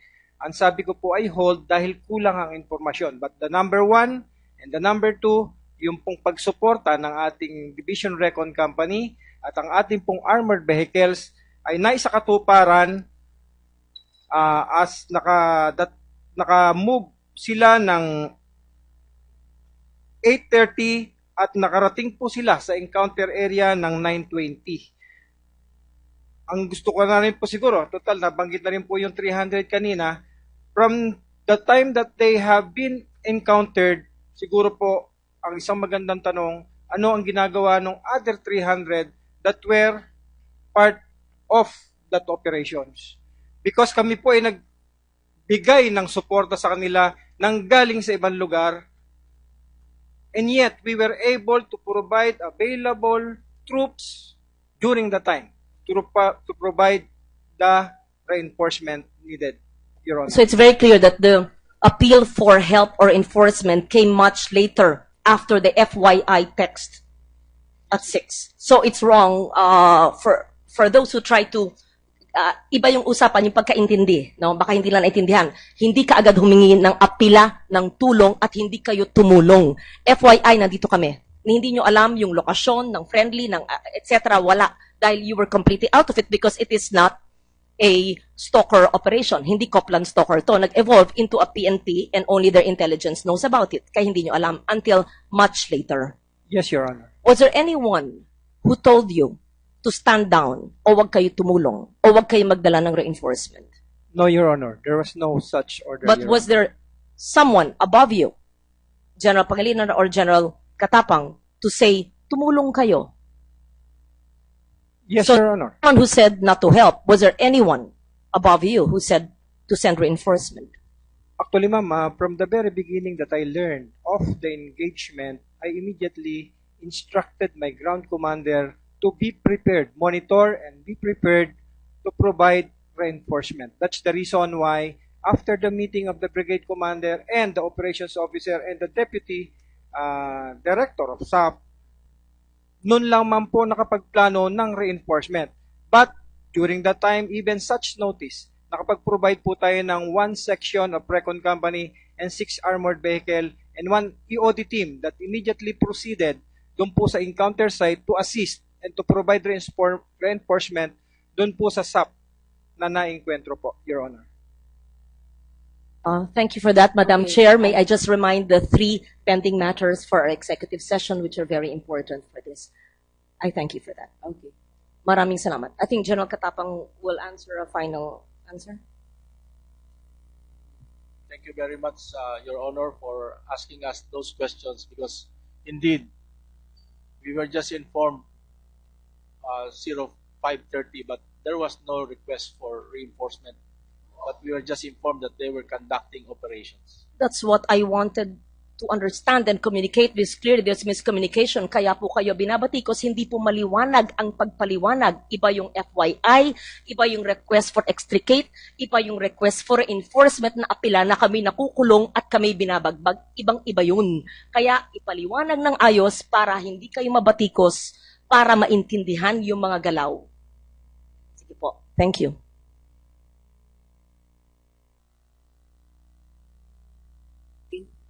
Senator Angara, your question. Salamat, Madam Chair. Magandang hapon po sa ating mga kasama sa gobyerno at sa ating kapatid na Muslim. Assalamualaikum.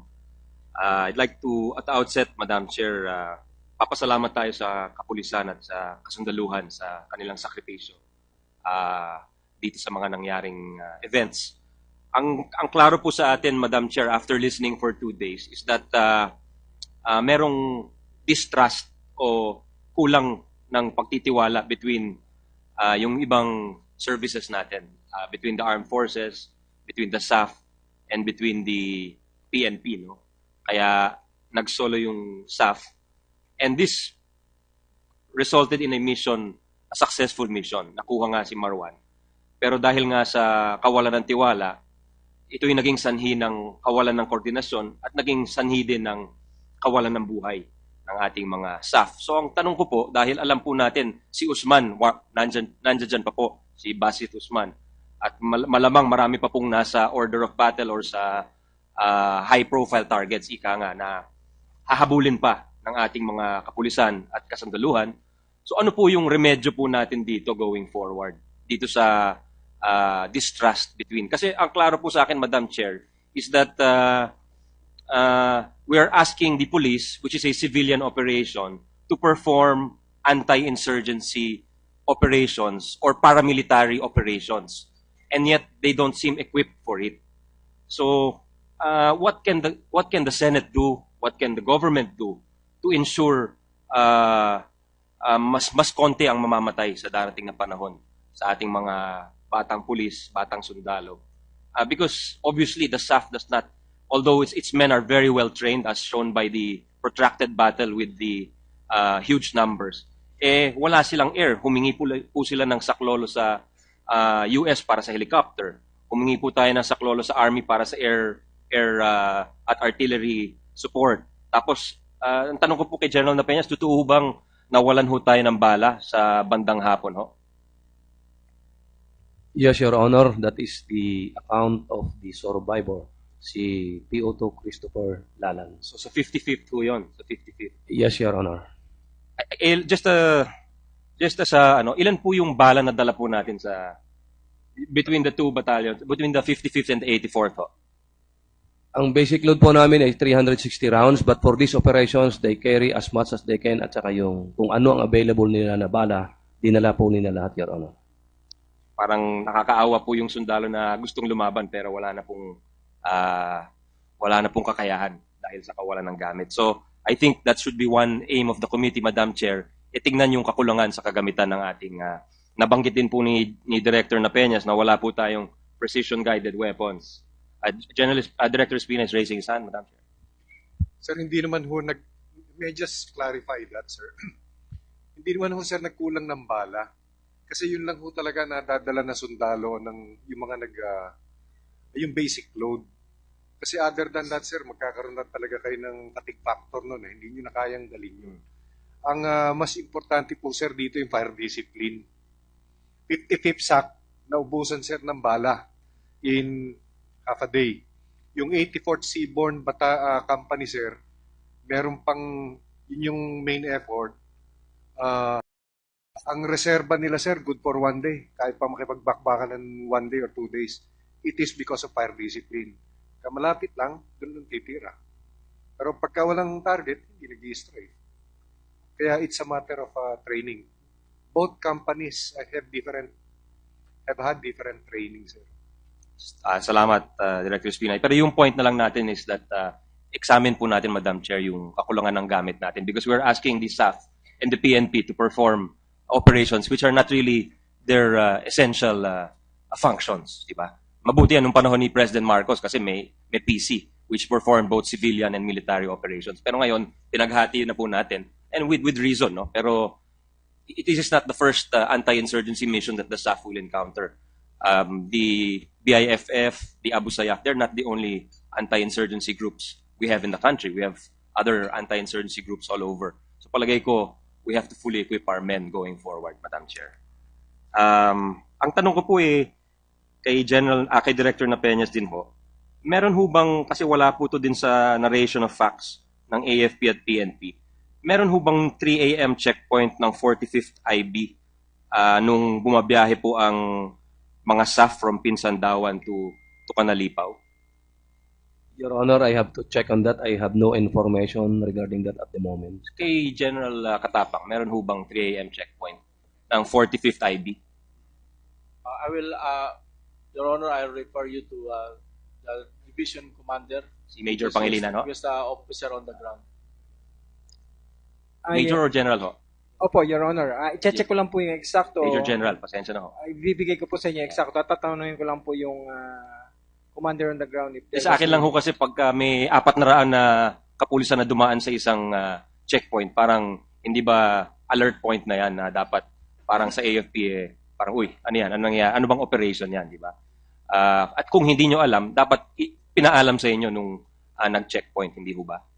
Yes, Your Honor. At sa tingin ko rin naman po, hindi ganun karami yung dumaan dahil kung ganun po karami, ma-alert na po ang buong community kung saan man sila dadaan.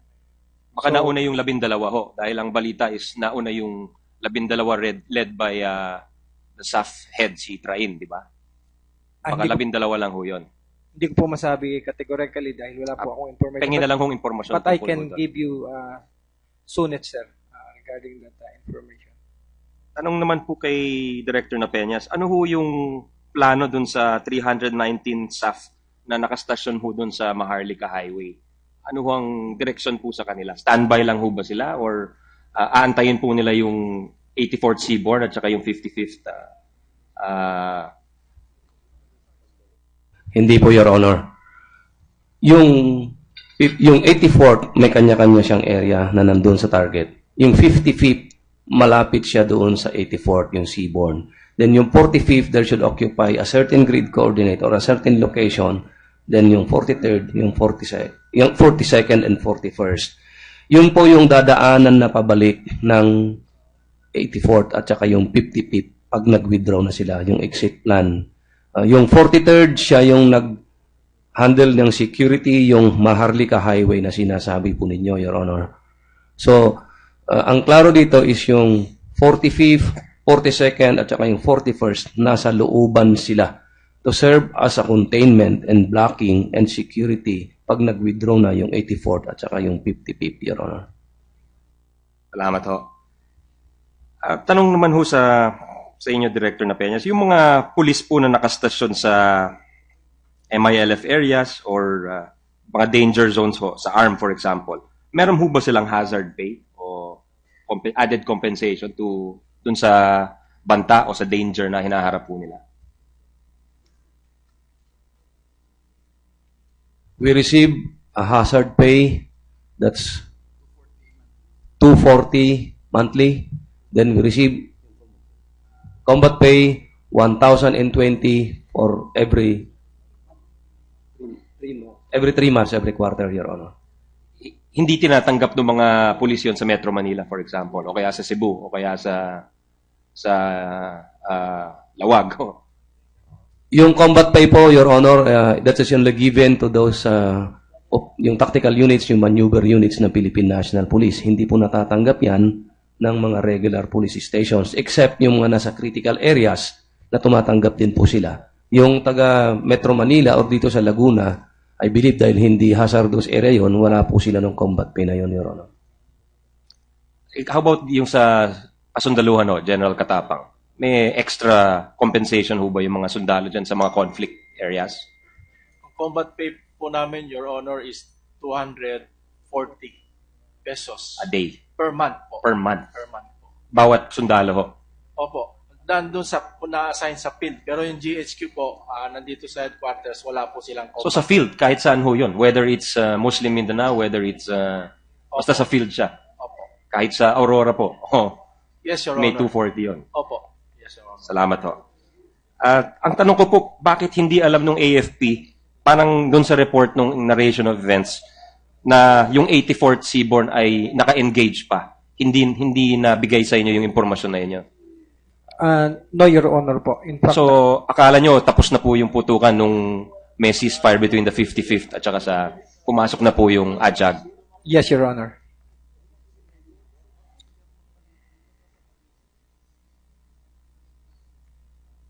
Ang tanong ko po, huling tanong na lang ho, Madam Charis, bakit iba po yung estimates nung presentations ng AFP at saka ng PNP dun sa armed forces, ang armed groups ng whether BIFF, MILF, dun sa estimates po ng PNP kahapon, halos 2,000 po ang estimate ng forces. Dun naman sa AFP, parang 650 ang estimate ho. What accounts, that's quite a large discrepancy ho, halos times 3 po yun.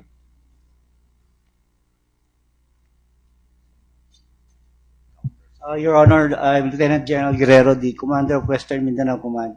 we base our reports on the enemy strength on the regular periodic status report, which we used to call order of battle. That is now being done regularly when we account for the enemy strength. And that is our basis for that particular area only.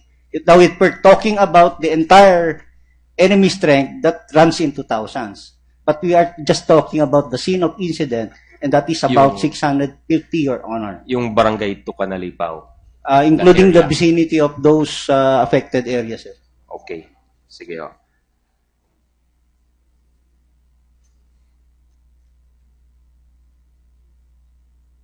Kay Director Napeñas, last question, Madam Chair. Sino ho nag-draft ng Oplan Exodus? Yung operation plan na Oplan Exodus, Your Honor, it's a product of a mission planning done by the mission planning group composed of the Director, Special Action Force, Deputy Director, the Chief Directorial Staff, the Operations Officer of Special Action Force, the Intelligence Officer of Special Action Force, the Battalion Commander of the Rapid Deployment Battalion, which has under his command the 84th Company, the Seaborn, the Battalion Commander of the 3rd Special Action Battalion, and 2 intelligence officers, Your Honor. Thank you. Madam Chair, as a last statement, I would address it to the representative of the MILF, si Ginoong Ladyasan. Magandang gesture ho yung pag-surrender ng firearms. I think we need more trust and confidence building mechanisms, Madam Chair, going forward. Sana ma-communicate po yan sa MILF na dito sa nangyaring insidente, nawawala ho yung tiwala at saka yung kumpiyansa ng publiko. So I think there need to be more what they are, siguro pag-usapan natin going forward. We can discuss it sa BBL hearings. Pero kailangan ho, very urgently needed to salvage the peace. Thank you, Madam Chair. Thank you so much, Senator Angara, for setting the example of sticking to your time allotment.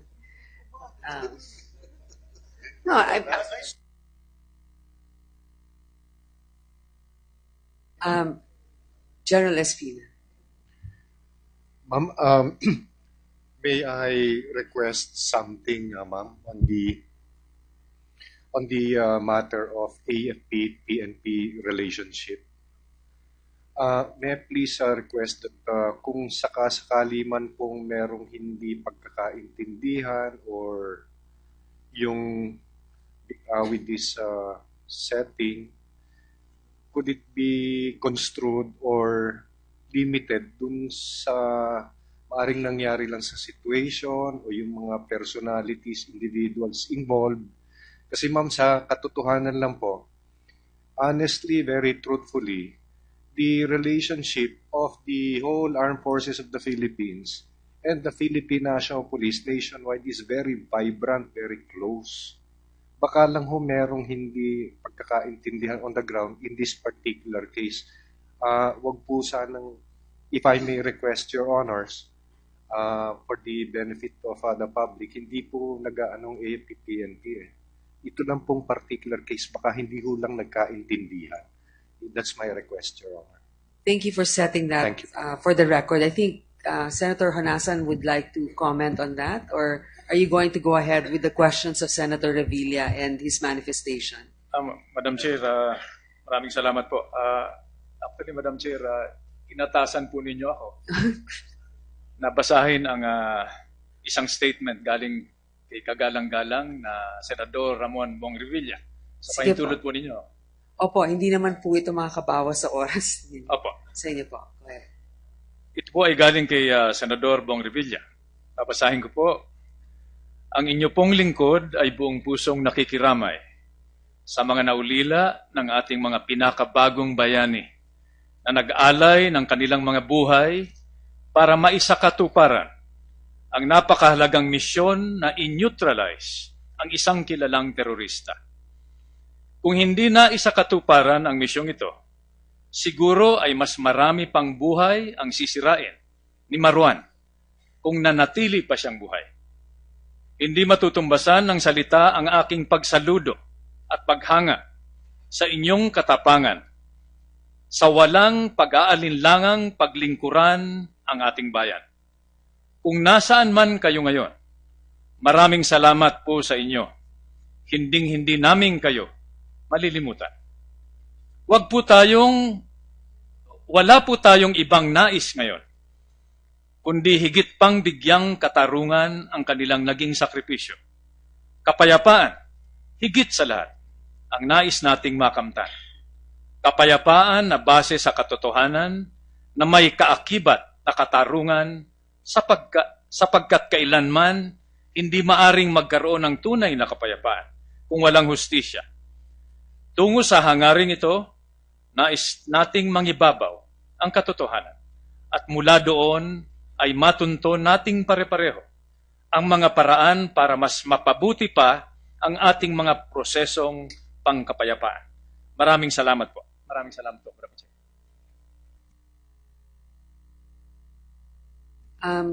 If you would like to ask just maybe one question from Ms. Page, because I think most of the questions that he listed were already asked.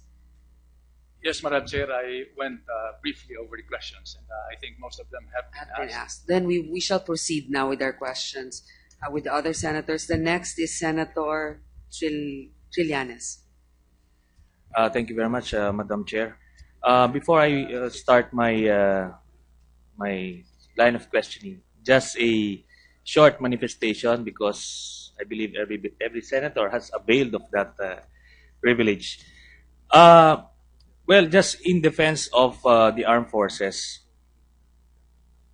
In defense of the armed forces, I think particularly the 6ID under General Pangilinan, everybody, or at least during the line of questioning earlier, parang ang biniblame was parang nagdili-dali ang 6ID dun sa artillery fire. And ang sinasabi ni General Pangilinan, nag-stick siya sa protocol dun sa doctrine ng artillery fire support. And ang advice ko ngayon, General Pangilinan, is you continue to stick to that at let not this hearing na parang biniblame yung yung army change that doctrine. Dahil alam nyo kung sakali lang na nagpaputo kayo ng artillery without the necessary information at yun ang pumatay dun sa mga SAF troopers natin, palagay ko yun yung hearing natin ngayon. Bakit nyo ginawa yun? Bakit nyo pinaputok na kulang yung information? Mas mahirap yun. Or worse, kung may napatakan na mga civilian communities doon. Alam nyo yung artillery, hindi po yan exact na science. Marami mga factors dyan. May mga radius na the killing radius na may affect both the hostile and the friendly forces. Mas mahirap na investigasyon yon at on the spot yung army for breaking the basic doctrines of the use of artillery. So yun po sana, no?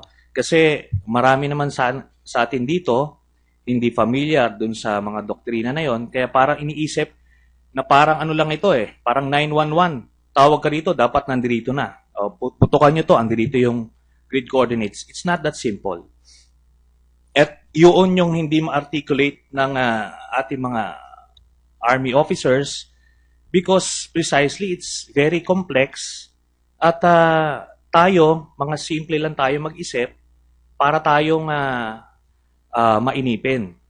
So, ganun yung nakikita kong sitwasyon dito. So, General Pangilinan, you stick to what you're supposed to do, the doctrines. At dito naman, based dun sa timeline na nakita natin na binigay ng armed forces and including the SAF, it's not as if the armed forces sat on the information. They did something based on the information that was given to them tapos pinapunta doon sa SAF to coordinate, at nag-coordinate naman sila. Tapos hindi rin totoo, lumalabas yung mga akusasyon sa SAF na yung 300 daw na tropa ay hindi nagresponde. Dahil based dun sa binigay na timeline, ay together with the 6ID Army troopers, magkasama pati yung SAF. So yung mga early speculations at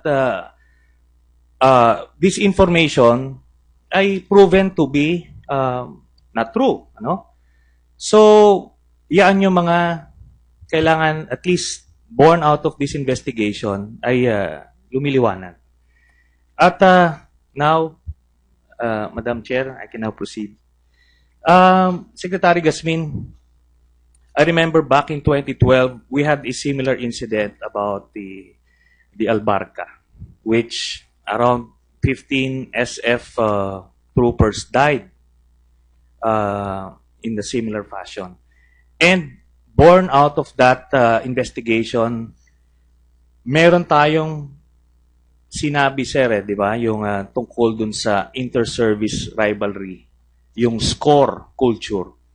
Ito naman ang kailangan gamutin na sakit ng armed forces and the operating units in the PNP. Yung drive natin na makascore, minsan na di-disregard itong mga importanteng issues like coordination or yung mismong home team concept. After that incident, inassure ni Secretary Gasmin na nag-set ng bagong SOP ang AFP na wala ng operating unit na gagalaw na hindi alam ng operational commander. Is that correct, sir? Yes, Your Honor. Okay. From that incident, may nangyari pa ba na ganitong situation na may gumalaw na operating unit na hindi alam ng area commander, sir?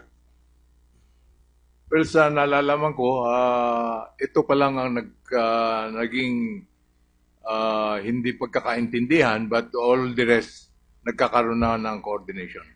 As far as the AFP units are concerned, wala nangyari from that time, sir? Wala hong problema.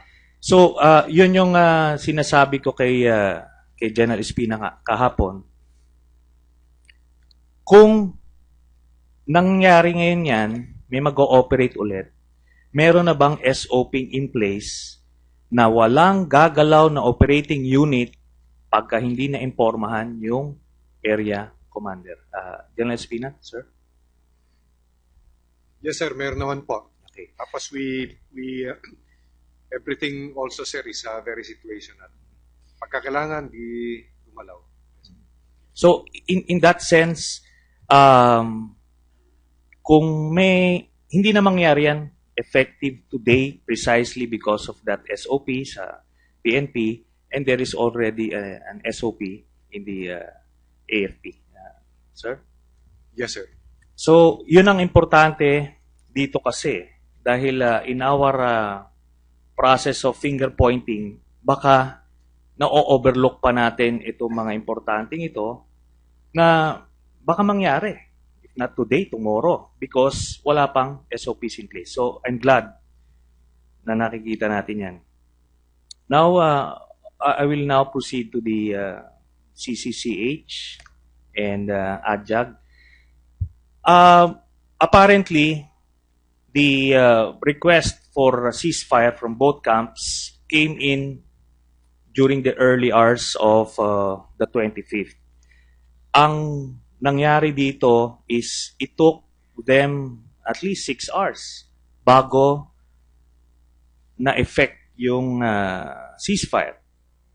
So, ang tanong dito is, ano ba ang ginawa ng CCCH and ADJAG to make sure na kunyari magkaroon ulit ng enkwentro, hindi ganun katagal yung ceasefire mechanisms natin. So, can I hear from the ADJAG and CCCH? Yes, Your Honor. Ako po si Brigadier General Orense at ako po ang chairman ng GPH Ad Hoc Joint Action Group po ang AJAG. Ang AJAG po ay naatasan, binuo bilang isang peace mechanism upang mag-disseminate, mag-coordinate at mag-monitor po ng information between and among the armed forces of the Philippines, Philippine National Police, and the Bangsamoro Islamic Armed Forces of the MILF regarding the possible apprehension of criminal and syndicate groups within MILF areas or communities. Kung sa simpleng paliwanag po regarding sa paggalaw ng law enforcement po dito ng involved ang AJAG, kung mamarapatin po sana ninyo, meron po kami ritong 5 slide para ma-present lang po yung level of coordination. Ang AJAG po kasi is basically more on law enforcement po, Your Honor. And pagkatapos yung ang aming pong trabaho, i-monitor din po namin yung conduct ng law enforcement operation hanggang sa tuloy-tuloy po na matapos yung operation until such time makabuo po kami ng report regarding this matter. Kung meron pong mga aberya, lalo po yung nangyari doon sa Mamasapano nung linggo po, 25, at nagkaroon po ng banggaan o enkwentro between MILF forces and the PNP SAF. Yan po ang toka na po yan ng CCCH. Is now the CCCH ang papasok sapagkat sila po ang pipigil o mahihinto po ang pag-enkwentro between government forces and the MILF, Your Honor. So in short, General Orense, yung sa inyo, yung AJAG is for any joint operation or joint action. But once there is already an encounter, it's already within the mandate of the CCCH, sir? You're right po, Your Honor. Kasi kung maganda po yung operation, tuloy-tuloy, nakamonitor po ang CCCH at saka ang AJAG. Subalit kung mangyayari po yung mangyari nung linggo, doon po papasok ang CCCH upang mapigilan ng mas matindi pa pong enkwentro. So, kung mamarapatin po ninyo, ipakita lang po namin dito yung simpleng level of coordination. So, ang una pong level natin na coordination is between the law enforcement operation regarding the AFP and the PNP. So, yung po mga plano ay gagawin, magko-coordinate po sila upang magkaroon ng masabi po natin na joint operation sa level ng AFP and PNP. And this is to be conducted again within the chain of command. After that, pag nabuo na po nila yung plano, i-coordinate na po nila sa amin, sa AJAG, to the AJAG chairman. Meron po kaming AJAG core group kung saan doon po nila i-coordinate yung conduct ng operation. Ito po yung coordination po nito is usually po, ito po ay nakasulat. Formal letter po ito para tuloy-tuloy po hanggang sa documentation. Thereafter po, ang gagawin naman po namin sa core group, gagawa rin po kami ng letter of coordination informing the MILF that we are going to conduct an operation in a particular area targeting this particular personality and groups and also involving and also putting therein yung units to be involved. And also, we also have to assure them that the conduct of the operation will be in line with the international humanitarian law, the conduct of rules of engagement, and that no collateral damages should be incurred. Yung pong MILF chairman, ang gagawin po niya, uutusan niya po yung team site niya doon sa area, which is also an MILF member, the team site leader, to assess kung ano yung sitwasyon on the ground, Your Honor.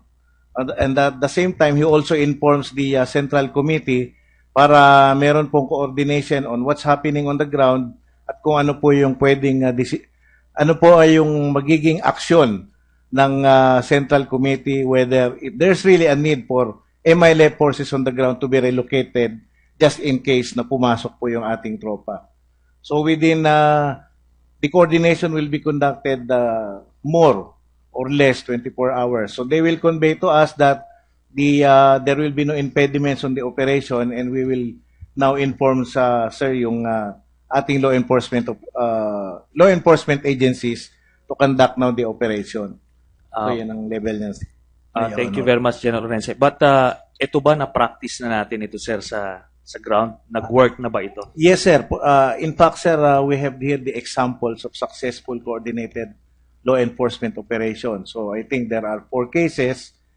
So the first bullet is first slide indicates about that between the 27 January and 01 February 2014, law enforcement operations were conducted by combined PNP, 6ID, and Joint Task Force Central in Barangay Ganta Sharif, Saidona, Mustapa, wherein a major camp of the BIFF of the containing Jemaah Islamiyah elements was actually pulled. They were able to neutralize it, and the MILF pulled up from the area to pave the way for the successful operation. And it was conducted 72, or the coordination was made 72 hours prior to this operation, sir. Okay. Well, thank you very much, General Rense. So at least meron tayong mekanismo for any joint operation. So, but as far as the AP is concerned, yan yung ginagawa. Pero as correctly pointed out also by General Peñas, may exemptions dun sa joint communique eh. At yun na nga ang ginawa. Kaya hindi dumaan dun sa ADJAG. At for that situation, that particular situation, yung CCCH ang nagkaroon ng mandate. So, can I ask the CCCH representative, ano na yung ginawa nating reforma or adjustments dun sa mga mekanismo to make sure na yung call for ceasefire would be much faster than yung 6 hours na na-experience natin the last time? General Galvez, sir?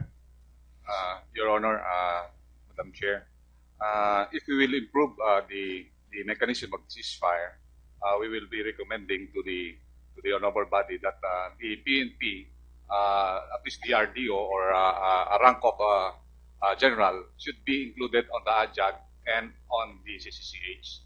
As of this moment, the one that they represented to us is only Police Senior Inspector, and I believe he is not anymore active on the CCCH. If ever, if the DRDO or maybe the DRDA of the regional pro-arm, as a member of our ADJAG and CCH, it should have been a better reactions that we have. Our reactions was based on the information that we got. The lag time that we get the information is more than 2 hours and a half after the firefight. And I believe if there is already a firefight, it's very hard to stop it. My experience in Basilan, we had an encounter at 2 o'clock. We stopped it at 7 o'clock in the evening. 2 o'clock in the morning and 7 o'clock in the evening. When the firefight is ongoing, it's very hard to stop, especially if the other has the advantage and already had a major casualty. You cannot stop it at this moment. That's why the ADJAG is very important, so that there should be a preventive engagement between the two forces. Well, well, I understand, General Galvez, but as pointed out by General Peñas, they are working on the assumption that the MILF knew about the presence of Marwan in their area. So that's why they didn't avail of the mechanism of the ADJAG. But, well, andun na po yan. Ano? Ang kinakuha lang natin dito is Secretary Marojas, can we appoint a general officer from the PNP to the CCCH para mas mabilis yung coordination dun sa PNP? Sir? We will comply. Okay.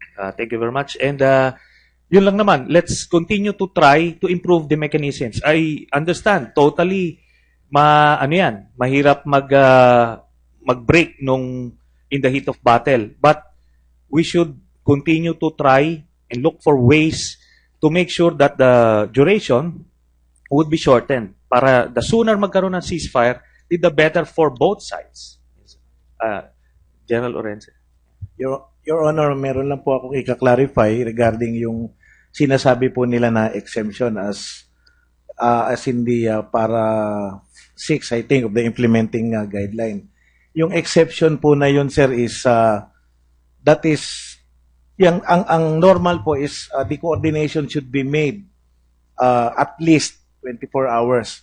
But we are on the understanding, pareho po kami ni Atty. Dataya ng understanding and interpretation that the exemption in itself is basically the less than 24 hours. Yun ang naging exemption nun, Your Honor. So, sana po malinawan po tayo doon.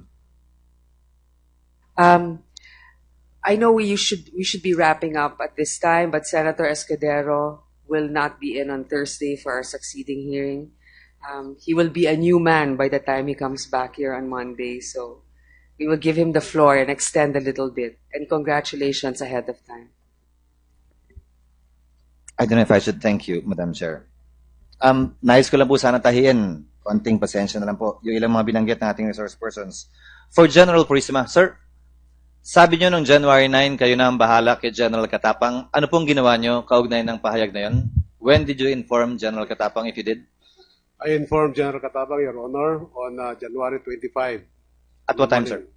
At about 5:51 in the morning, Your Honor. General Katapang, you confirm that, sir? Madam Chair, Your Honor, I confirm that I was texted by General Purisima. At that time? And At you that immediately contacted General Pangilinan? I relayed it to General Guerrero. Guerrero. Now, second, sir, you mentioned earlier walang nag-request ng artillery support, if I remember correctly. But at 7:28, based on your presentation, the commander of the 1st Mechanized Brigade made such, now, dun ho magkakaiba, recommendation at request. Ano po bang pagkakaiba nun? Yung pong, sabi ko nga, nagbigay po siya ng tatlong plano. Recommendations. Tatlong recommendation. So, one is... Yes, sir. Yes, sir. And the third nga po is, ang sabi ko is hold. Meantime, that we do not have the complete picture. So, kaya po hold is... Sir, I understand that, sir. Forgive me, sir. I don't want to waste that much time of the committee. You said hold. But there is such a request. There was such a recommendation at 7:28 a.m. na gumamit ng artillery support. Yes, Your Honor. There was a request. Yes. Now, you said doctrinal yon, kaya hindi nyo ginawa. Does that mean that the brigade commander of the 1st Mechanized Division did not know of the doctrine? Because why would he recommend using it if it violated doctrines of the AFP? I don't understand that part, sir. He knew of that, but ang paggamit po ng artillery, lalo na sa mga ganitong operations, rest upon the division commander. I agree, sir. So you follow doctrine. So are you implying that your brigade commander did not when he made that recommendation or when he asked for it? I asked if he has a complete information. At ang sabi po niya, yun lamang grid coordinate ang kanyang nalalaman. So kaya nga po sabi ko is hold for the meantime at kuhanin natin lahat ng mga information na nararapat so that we could have a clear picture of what is going on the ground, Your Honor. Thank you, sir. Again, ilang pagdatahilan po. General Peñas, sabi niyo po kanina, walang tulong ang partisipasyon ng Amerika. Tama po ba yan?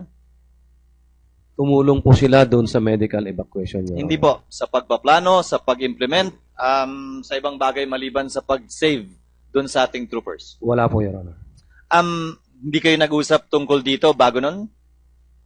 Wala po, Your Honor. Sir, your men respect you and I don't think you will dishonor them by not telling us the complete truth because right after nakuha niyo si Marwan, immediately lumabas sa balita, pinadala niyo yung finger sa FBI. Ni hindi kayo nag-usap, ni walang koordinasyon, ni hindi nila alam na pupunta ho kayo doon. Wala pong ganun? Your Honor, if I may consult my counsel, Your Please, Honor. sir.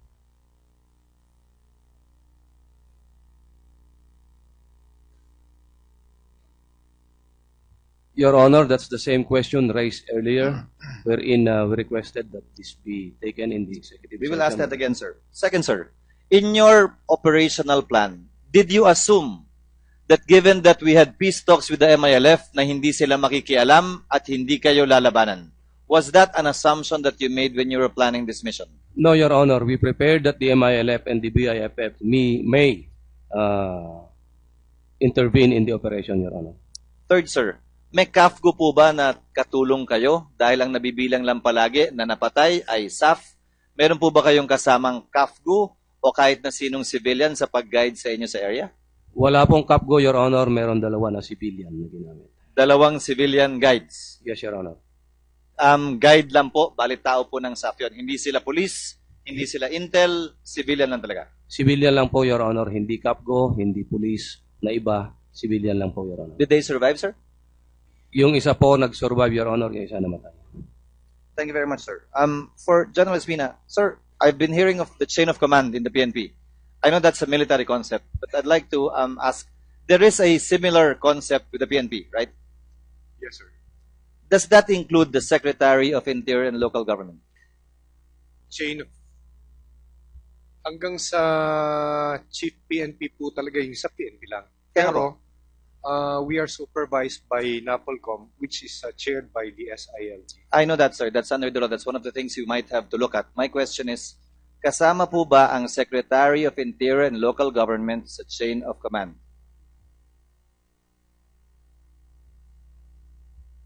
As far as I know it, sir, it's only until me and then down.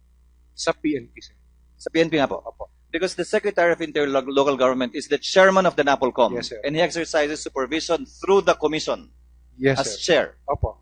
So, insofar as chain of command is concerned, kung may alaman kayo, hindi nyo kailangang sabihin kay Secretary Rojas. Would that be the current situation under the law? Is that accurate, sir? Kung sakaling nalaman ko po itong operation, Hindi po. Yung chain of command, obligado po ba kayo na sabihin kay Secretary Rojas o call nyo na lang kung sasabihin nyo o hindi, but you're not obliged given that he's not part of the chain of command? yeah, it's more on call, sir. Lalo na pagka-importante. Because the President said that you can launch the operation without his permission because that's part of your mandate. Yes, sir. And the Secretary is his alter ego. So, Yes, sir. again, to reiterate, in the chain of command within the Philippine National Police, the Secretary of the DLG is not part of that so-called chain of command. Yes, sir. So if there was any violation of the chain of command, it was because you were not informed. Not so much that Secretary Rojas was not informed. Yes, sir. That would be an accurate statement, sir. Yes, sir. One more question for you, General Espina.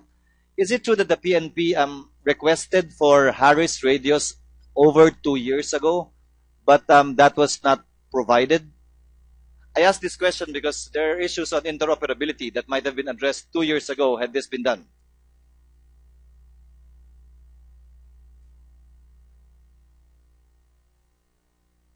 Sir? Sir, I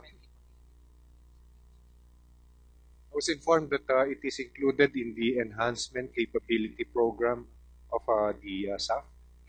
Can I refer it to... General Napeña, sir, 2 years ago ba nag-request na po ng ganitong That is equipment? true, Your Honor. We received a few units from the procurement of the Philippine National Police. We received also a few units from the U.S. Special Forces through the what we call the Rewards for Justice program. However, there are still pending procurement of the Harris radio, Your Honor. So hindi pa po nakaka-procure? Meron na po na-procure, Your Honor, na hindi sapat na ginagamit na ngayon ng ating PNP Special Action Force. Thank you, sir. One final point. Pasensya na po, Secretary De Lima, hindi ko lang po mapakawalan kanina yung ilang mga nabanggit nyo. Tulad ni Senator Drilon. You said nothing prevents the state from filing cases against the MILF. I remember you saying that. Yes, yes, Your Honor. But there is also no law that says that government should not file cases against them. Would that be a fair statement too?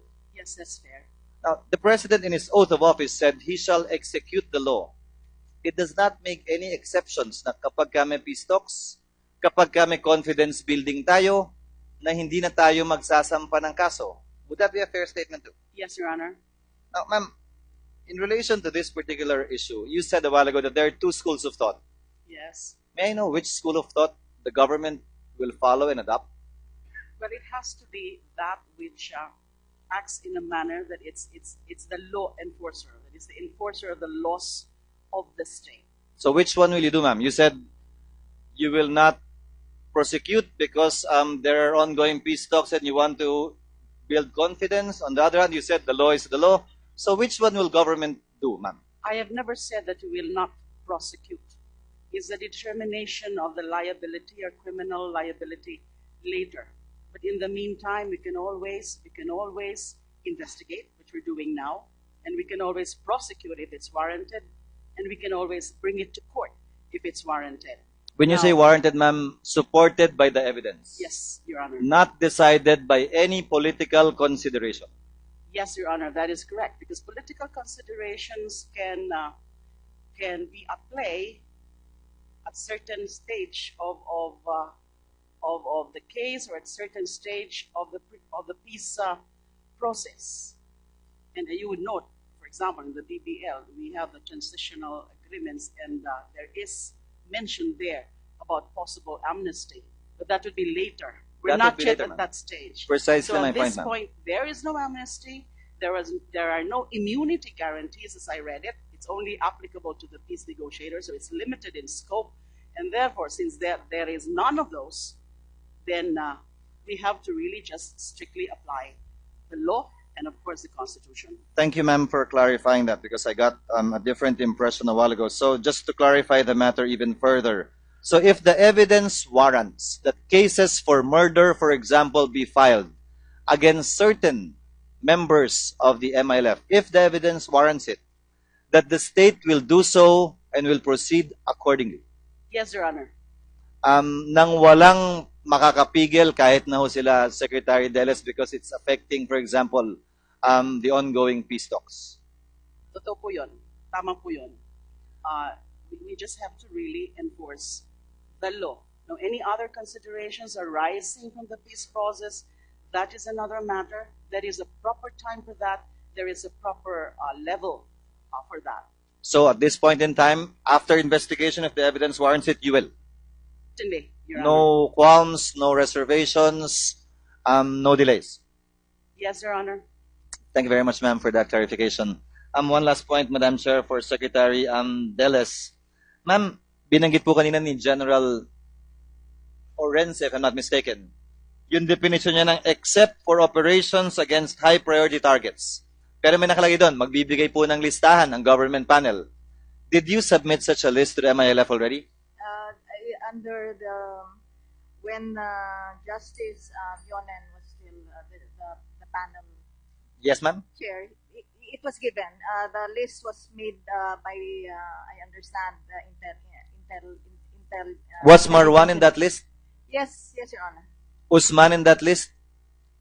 I believe so, although I never really, he didn't keep a copy. It was a secure copy that was given.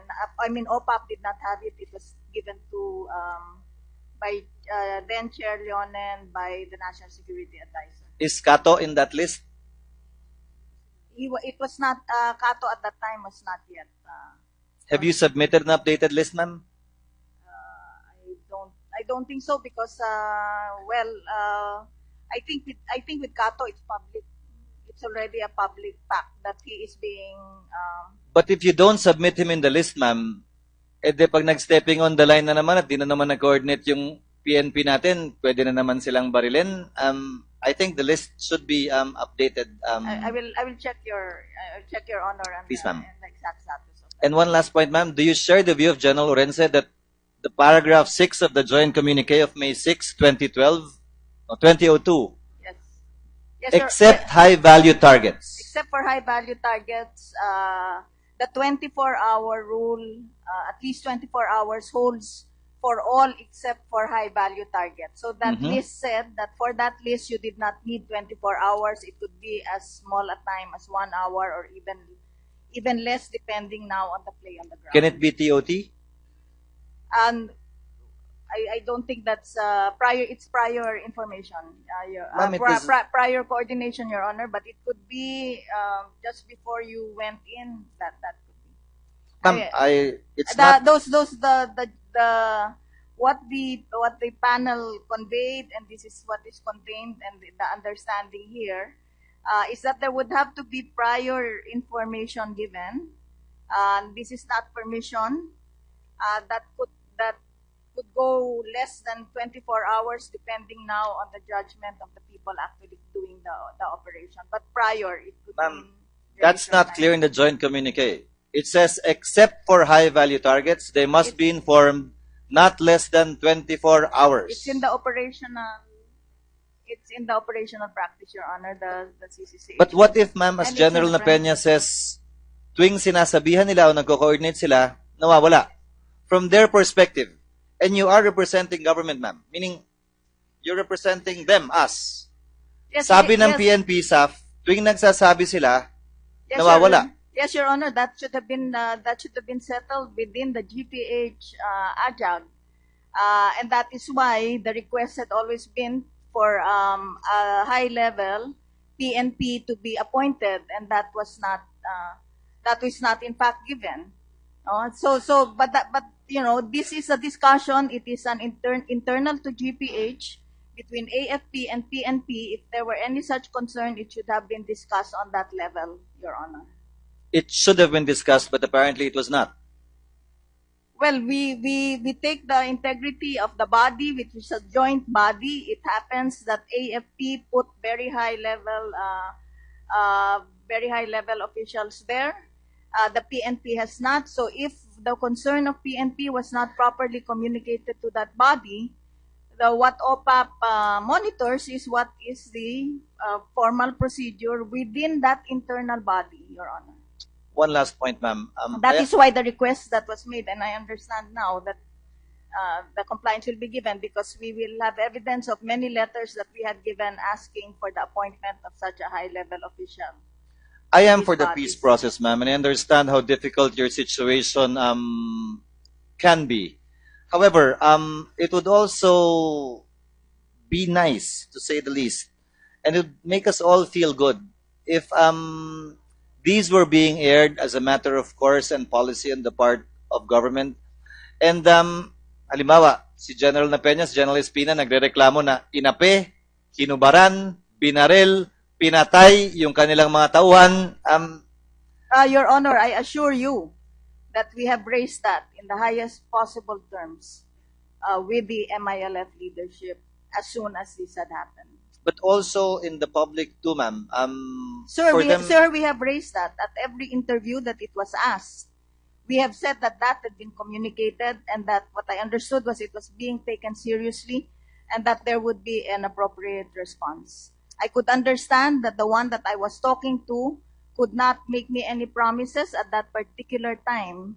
But certainly, Your Honor, I assure you, and I have said this repeatedly in public, that we are also after exacting accountabilities. Ma'am, just to explain one point. Tama na ho sana nung kanina, wag na lang yung... But I also understand how difficult his situation may be. He can say that, ma'am. He can say that I'm in a difficult situation. But on the part of government, I'm part of government, I would like to feel, very much like the PNP and the AFP, that let them, they can, ma'am, malalaki na sila. I mean, they've been waging this battle and war with us for the longest time, and they have been very good at negotiating terms with the government panel. So, no need to do that. We just want to see someone actually na taking our side without, in the same breath too, saying that, but I understand them. Ma'am, they can defend themselves, I assure you. And when they come here, and as you assured, they will come here, I believe they can explain their side well enough. Yun lang po yung sa akin, ma'am. I mean, yes, just a suggestion. I am sorry if in the projection we have shown less of the firmness with which we have dealt with them, Your Honor. Actually, and certainly, if they do not appear here, and certainly if they do not comply with all of the agreements and all of the pledges, I will assure you that the panel and the OPAP will make all of this felt. We will come across on this one, Your Honors. Thank you very much, ma'am. We appreciate that last statement of yours. Thank you, Madam Chairman. But Senator Soto will Madam just Chair. add something very quickly. Thank you. The question. With your indulgence, Madam Chair, just before you adjourn, there are three nagging points. First, Police Director Napeñas, you kept on referring to a window, January 23 to 26 window, sabi mo, you to execute the project. Ano? Bakit may window? Bakit hindi 27 to 30? Bakit 23 to 26? Marami pong consideration dun sa window na yun, sir. First is yung illumination, yung buwan, kasama po yun. Then yung situation on the ground, because there are sometimes that there are movement of MILF or armed groups along the route na dadaanan. Minsan may 23 to 26, wala. Supposed to be. Hindi, yung 23 nga po, sir, doon nga sana yung insertion, pero mayroong activity ng MILF during that night, kaya hindi natuloy. That's why nagkaroon ng window na yan, sir. Kung clear yan, pwede, sir, i-go any time of those dates. Siguro, sir, wag na natin i-detalye nga kung bakit yung window, kung meron tayong mga techniques na inaayos dyan. I know you're very forthcoming. Let me move on to something else na nabanggit na si kanina. I understand the point of the chair. Narinig ko to pangalawang beses na naubusan ng bala. Totoo ba naubusan sila ng bala? Yes, sir. Based on the accounts of the survivor, PO2 Christopher Lalan. Bakit naubusan ng bala? Gaano karaming bala dala ng isa? The basic load ng ating kapulisan po, sir, is 360 rounds. But in this operation, I know for a fact that they carry as much as they can. Nakakargahin, na kaya nila kasi hindi rin pwede na sobra-sobra yung karga, hindi na rin makalakad ng maayos, Your Honor. I asked that question because I know the chairman of the Committee on Finance is listening. Yes, sir. Kaya importante yun. Ngayon, yung original time ninyo, isa na lang, ito na lang. Original time ninyo was 2:30 ang target time, hindi ba? Yes, sir. Yun yung 2:30 doon sa drop-off point, Your Honor. Correct. The drop-off point. Yung Jump-off point, bale. Drop-off point, Drop-off Your point Honor. na Pero tawag yun yun. po yung 2:30, yung main body. Yung nauuna, yung assault force. Ang kanilang dating doon, Your Honor, is 23:30. Yun ang target ninyong time.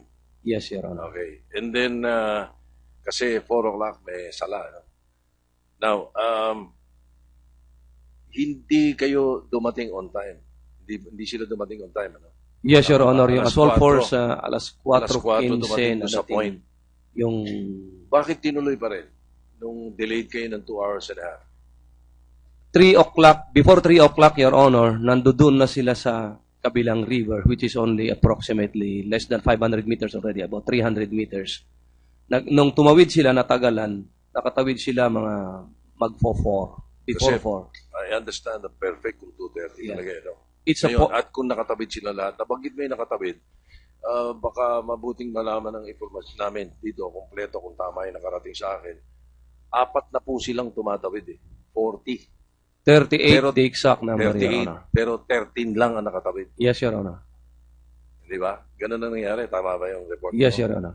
So 13 lang ang nakatawid. Yes, Your Honor. Bakit? Dahil malapad yung ilog at malakas yung agos, according to the assault force commander. And we have what we call yung parang point na hindi na niya kayang i-abort, Your Honor, kasi it's so close already to the target. Aborting it, ganun din, magiging dangerous na rin siya pagbalik, ganun pa rin yung pagkuha na yung target. Okay, Your my Honor. point is, we salute these gallant men. Delayed na yung oras, hirap na hirap yung pagtawid, 13 lang ang nakatawid, pero itinuloy yung mission. And the mission was accomplished. Yes, Your Honor, because the assault force commander is considering the time. He's running out of time. That's why even with only 13, he went on to go for the primary target, which is Marwan, Your Honor. All right. With that, Madam Chair, we'll reserve some other time. Thank you. First of all, I would like to thank all of our resource persons here today. Thank you so much for your time and for your patience. I know it's not easy sitting there and waiting for your turn, especially some of you are under very stressful situations. I would like to thank the Senate Subcommittee, the Senate Blue Ribbon Subcommittee for giving way to their hearing on Thursday because of the time constraint also of our resource persons, so that we can hold our next hearing on Thursday. I would have wanted to excuse you, but there's been a request also from Senator Miriam to please ask you to come back here on Thursday. The same cabinet secretaries, and if you can just maybe specify a time that would be more workable also. Since I think it will just be her who will be asking the questions. Everybody had their chance. Yes, Secretary Moore. Ma'am, obviously we will comply. We are also called to the House. Previously, we have been called to the House tomorrow into Thursday. So, could we ask interparliamentarily, kayo naman, para hindi kami ang pupunta kami sa House o pupunta kami rito. Baka as among the majority leaders of the two chambers, we can... Okay, we will coordinate and we will let you know if we will, what the schedule will be on Thursday. But as it stands today, we're scheduled for Thursday. We will have some resource persons, and we hope that we will now be honored with the presence of the MILF official representative. So everybody here present today, if you can please come back again on Thursday. So with that, the Madam meeting... Chair, just an administrative matter. Madam Chair, I read in one of the newspapers that there were 2 MILF informants that led to Marwan. I don't know if that is accurate because it did not quote any of the officials. If it is true, then we would like them to invite them, even if we, under the strictest security protocols and in the executive session. Because if it is true, then they will be the key to the involvement of the MILF and everything. No? So maybe just ask the proper officials, or maybe so that they don't say it in public, whoever knows can tell the chairperson later on. 1, is it true? Is there such 2 persons? Number 2, if there is, they can communicate how the committee can get their testimony. They don't have to answer now in open session, just so that if it is true, then we can protect their identity. Thank you, Madam Chair. We're going to be having an executive session. We will just tell you on the day itself when we have it. But the topics that could not be discussed here today and of the last time will be discussed at that time. Secretary Rojas. Ma'am, after discussing with the SECLAI and Sec Volts, on behalf of the security sector, may we have a pre-meeting before that executive session so that we can bring whatever is the information that is necessary, being mindful of the security and operational consequences or implications of this information. So we would be happy to receive from the chair exactly what it is. It may involve bringing in people who are actually on the ground and who actually are at risk. And so we have to be, in short, we would like to have some sort of coordination so that we can bring the appropriate people and at the same time ensure their safety and their security, Madam Chair. Perhaps, Secretary Mar, we can give you already some of the discussions that we had before you leave today. And then during that executive session, if we need more time to be able to bring several other witnesses, then we can have another one. I don't think we'll have enough time anyway to tackle every session. But I will talk to you briefly now if you have time. But before I suspend the hearing, let me acknowledge that the documents that you requested from the PNP has already been submitted. And we would like to thank you for your submissions. And some of them are confidential documents, but it is in safe hands. So thank you very much. Madam Chair, may I ask the committee to hear the testimony of the mayor of Mamasapano, which I think we were supposed to, and we're already in our second line of questioning. May we ask the mayor? Not now, but yes, may we ask the mayor if he will be free to be back here on Thursday? Or do you have to go back to Mamasapano? Actually, ma'am, kailangan po bumalik dahil may mga previous. Meron ka ba? Sige, a minute suspension.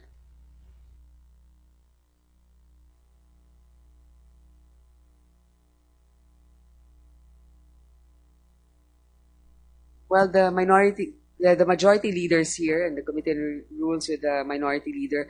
Mayor, pwede po mag-uumpisa po tayo ulit kung pwede kayong magbigay ng inyo. And the others, no, might as well keep you here because there might be some reference. Mayor, magsalaysay lang po kayo kung ano ba yung itsura ng inyong probinsya, ano bang mga importante doon, at kung may mga tanong pa po kami. Salamat po.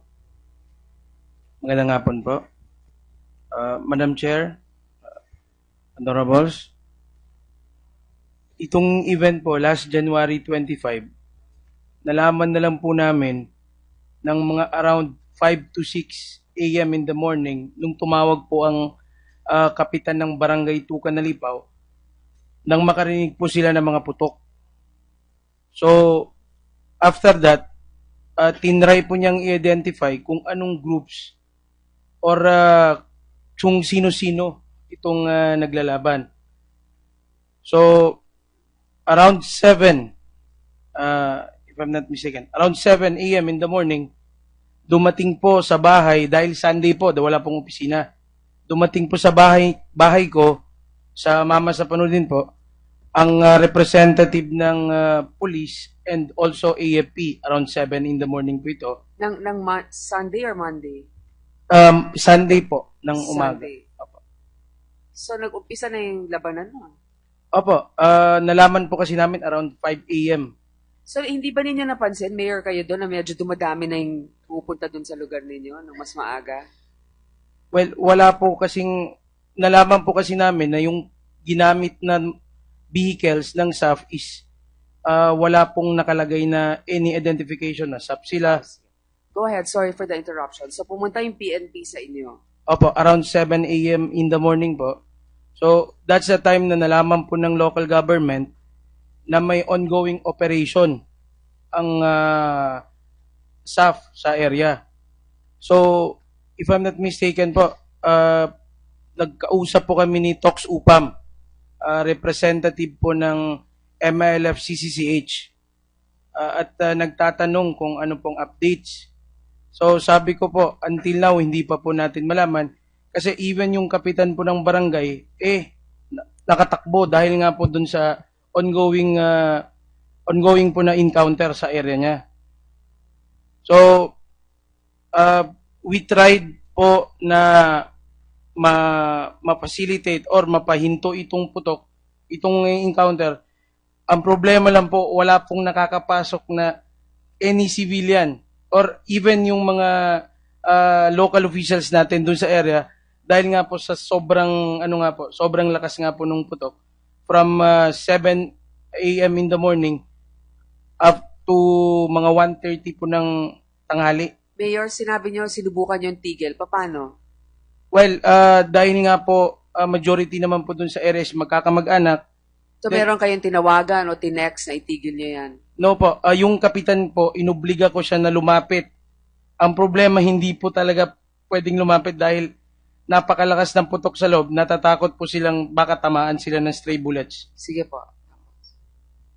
Then, around 1:30 or 2 in the afternoon po, dumating sa bahay ang CCCH, MLF, and the CCCH, GPH para po magpasama sa local government officials and yung sa mga barangay po na pumasok sa area. Then, around 3, nag-update po sila na ceasefire na po on that 3 p.m. ng hapon po. Then around 5:30 nag-start na po kaming mag-extricate ng mga katawan. Nagpaalam po kami both sa PNP and AFP na kung po pwede, wag na po silang sumama, baka po lalong makagulo or baka po lalong hindi makuha itong mga katawan. Teka, may tanong lang po ako, no? Sabi niyo magkakamag-anak, alam ko maliit ang komunidad niyo, magkakakilala kayo. Si Marwan ba, nalaman ninyong nandun at kung saan siya doon?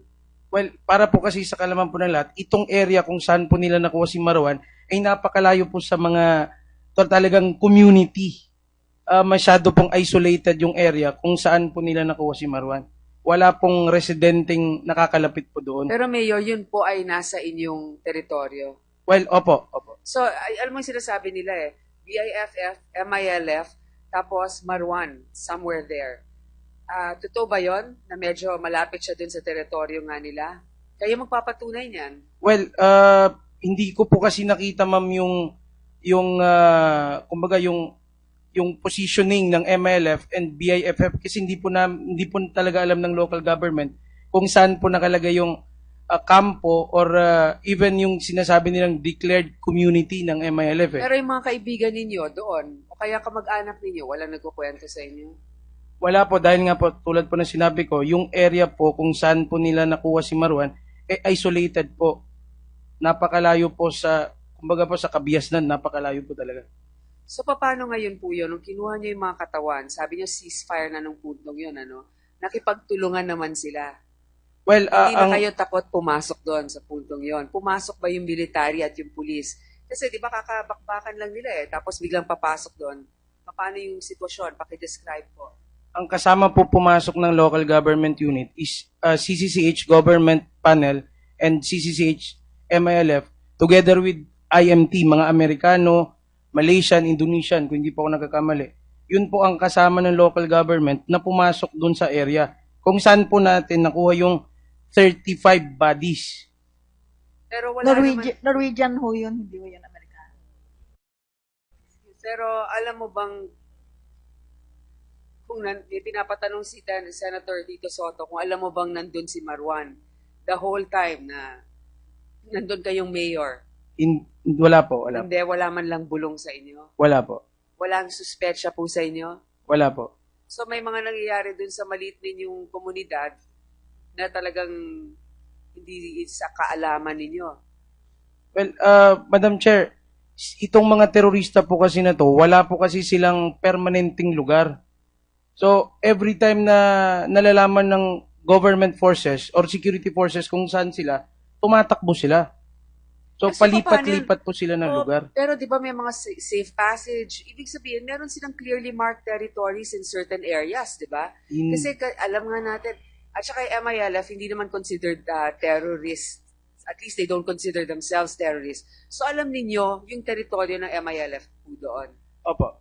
Alam naman ninyo. Opo. So pag kayo nagkakampanya para magiging mayor, pumapasok naman po kayo doon. Well, para po sa kalaman po na lahat, hindi sa pamilya namin, hindi totally lahat ng MILF, kasundo po kami. So, hindi po lahat ng area ng MILF, pwede po naming pasukin. Pero bilang mayor po, sino pong may control sa kapayapaan doon? Ibig sabihin, kasi nag-uusap tayo government panel. Pag kinausap pa ng gobyerno ng MILF, masasabi natin na malaki na ang kabawasan sa kaguluhan dun sa Mindanao. Well, opo. Ito nga po ang ginagawa po nating paraan together with CCCH, AFP, and also MILF po. Kumbaga po, nagkakaroon tayong mga pag-uusap para mapanatili yung peace and order sa area. So, yun po yung mga moves na initial na ginagawa po ng local government together with the security forces po. Sige, ito na lang po, kung ano po yung mga tulong ninyo para matunton yung mga gumawa niyan. Local government kayo, siguro mag-coordinate kayo sa PNP kaagad. Tapos ito po, kung ano pong matutulong sa inyong komunidad. Sapagkat kahit papano marami din pong naghihirap dyan, bilang mayor, kayo po ang kanilang kinatawan, ipaalam po ninyo kasi the best way also to fight insurgency is to have security among the residents in the area if we can offer them assistance. So, kung may dadagdag pa po kayo. Sige, go ahead. Sorry, with the permission of the chairman, colleagues. Mayor, isolated yung lugar pero may mga kampo ang BIFF at MILF doon, di ba? Hindi po siguro kampo, kundi community. Community. Yes. So, saan mas malapit yung bahay ni Marwan? Sa MI, sa BI? Well, based po doon sa kung saan po yung tinuturo nila, ang layo po kasi ng bahay ng certain commander is ng MILF is around 500 meters. So tama yung sinasabi ni General Peñas kanina na malapit sa bahay ng commander ng MI. Opo. Tapos yung sa BIFF po, same with ang situation po kasi nila parang katulad din po nila Marwan na walang specific location. Madalas umaalis sila dahil nga po hinahabol po sila ng mga sundalo. At alam ko yung history ng pamilya nyo no, na minsan kalaban yung MI. Yung BI ba at MI naglalaban? Wala po akong record. Sa pagiging gaano katagal ka ng mayor, sir? This is my second term. Second term. Sa buong term mo, may enkwentro na ba ang BI at MI? Ang naalala ko po, nung pinapasurrender po ata si Umbrakato, that's the time na nagkaroon ata ng encounter between BIFF and MILF. Pero bukod doon, hanggang ngayon, no, pareho silang may community doon. Hindi sila nag-uupakan, di ba? Mukhang wala po. Okay, thank you. Madam Thank you, Chair, Madam Chair. thank you. Just 30 seconds. Dahil nabanggit po niya may Amerikano but he was corrected by someone. So I just wanted to clarify kung sigurado kang Amerikano ba yon o dayuhan lang na puti. Norwegian po, sabi po ni Secretary Beles. Ano pong basihan nyo na sinabi niyong Amerikano? Puti po at saka matangkad. Sigurado ba kayo o dahil lang kinorek po kayo ni Secretary Beles o baka may impormasyon kayo may Amerikanong kasama? Sigurado po na Norwegian mo. Okay, Mayor, baka naputol ko po sa laysay niyo, may dadagdag pa kayo.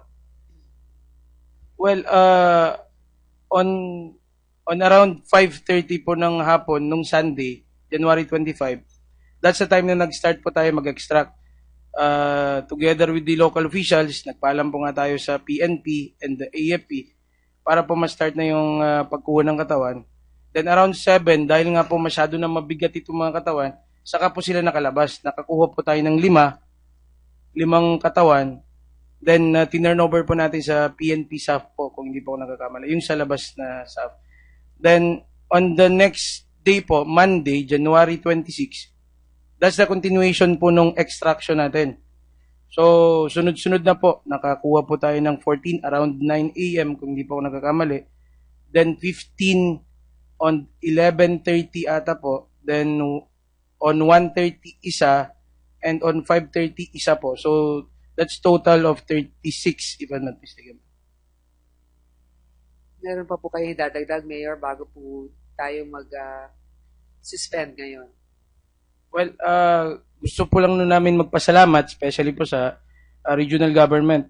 Dahil right after nung incident, agad-agad po silang tumulong. So, although yung sa iba rin po, yung especially sa kay Ma'am Eta, pumunta rin po para ipakita na yung area ay parang back to normal na po siya. Mayor, teka muna. Doon sa perimeter area, doon sa kalsada na may nakaabang na mga military at SAF habang nagbabakbakan sa loob, nandun po kayo nung nangyayari yon? Nandun po ako sa center po natin, sa munisipyo po ako. Then, inuutusan na lang po natin yung mga barangay officials and local Kasi sinabi nila employees. hindi po makasalakay ang mga pulis kasi under threat of artillery fire, no? Gusto ko lang malaman kung nagsubok silang magbarilan dun sa labas o talagang nag-stand down yung ating mga tropa doon. Well, based po doon sa sinabi po ng barangay kapitan ng Tukan na Lipaw, yung along the highway po, yung sinasabi po nating Midsayap Makarod, both, kumbaga, yung area po kung saan ng AFP and the SAF, then yung saan po yung sinasabi nilang grupo ng MILF, talagang nagkasagupa po doon. So, meron sa inyong pagkakaalam. Yun po ang sabi ng kapitan, ma'am. Kapitan. Okay, Senator Pias. Salamat po. Mayor, konting tanong lang. Yung mga nakatira po dun sa bayan nyo, kaya nyo ma-identify kung sino po ang MILF doon at sino ang BI? Hindi po. Hindi nyo alam? Hindi po. Ganun mo ba? Hindi ho Sige po. Kasi ma'am, mahirap pong i-identify. Unang-una ma'am, pag may programa pong gobyerno, lumalabas po sila.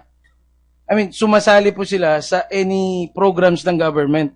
So, siguro, pag may gera po silang gustong salihan, bigla po sila nawawala. Tatanong ni Senator TG, ano daw ibig sabihin ng program? Anong klaseng program? Kung meron po tayong mga like feeding programs or any programs po na pinoprovide po ng government.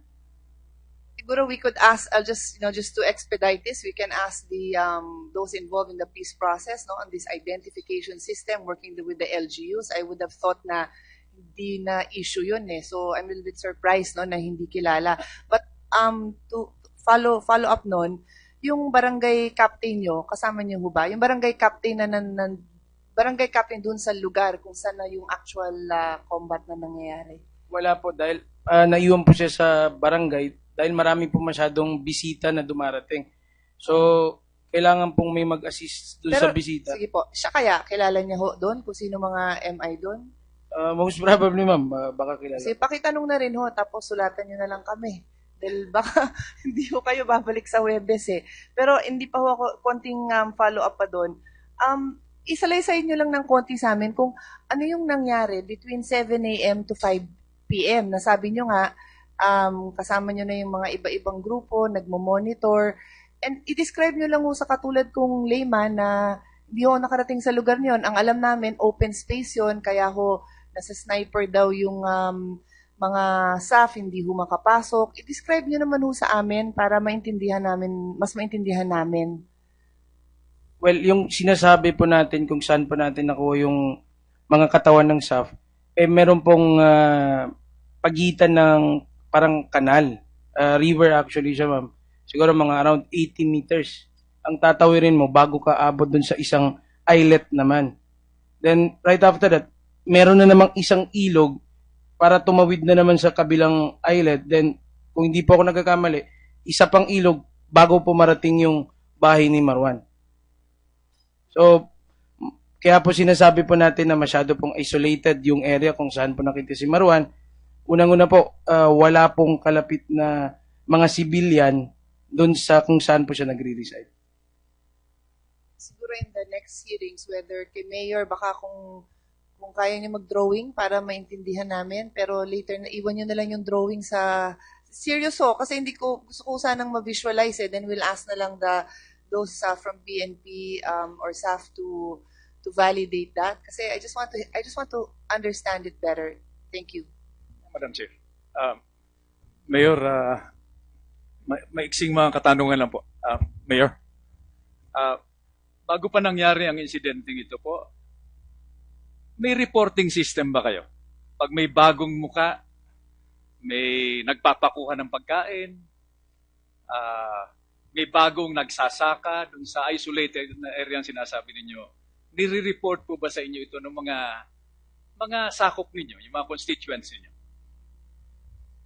Yun nga po, dahil nga po malayo, wala pong nakaka-report ng mga bagong movements within that area, ma'am. Sir. Okay. Nung mangyari ang insidenteng ito, tinatanong ko po ito, Mayor, dahil kinukumpleto natin ngayon yung mga pangyayari. No? Magre-report yung AFP, magre-report yung PNP. Ang kulang na piraso dun sa kabuuhang report ay yung report galing sa DILG, yung report galing sa barangay, yung report galing sa inyo, at yung po ay papunta sa provincial, papunta sa regional, at siyempre, papunta sa national. At idadagdag ko na lang po, ito po ba ay napapalob sa isang sistema kung saan may written reports?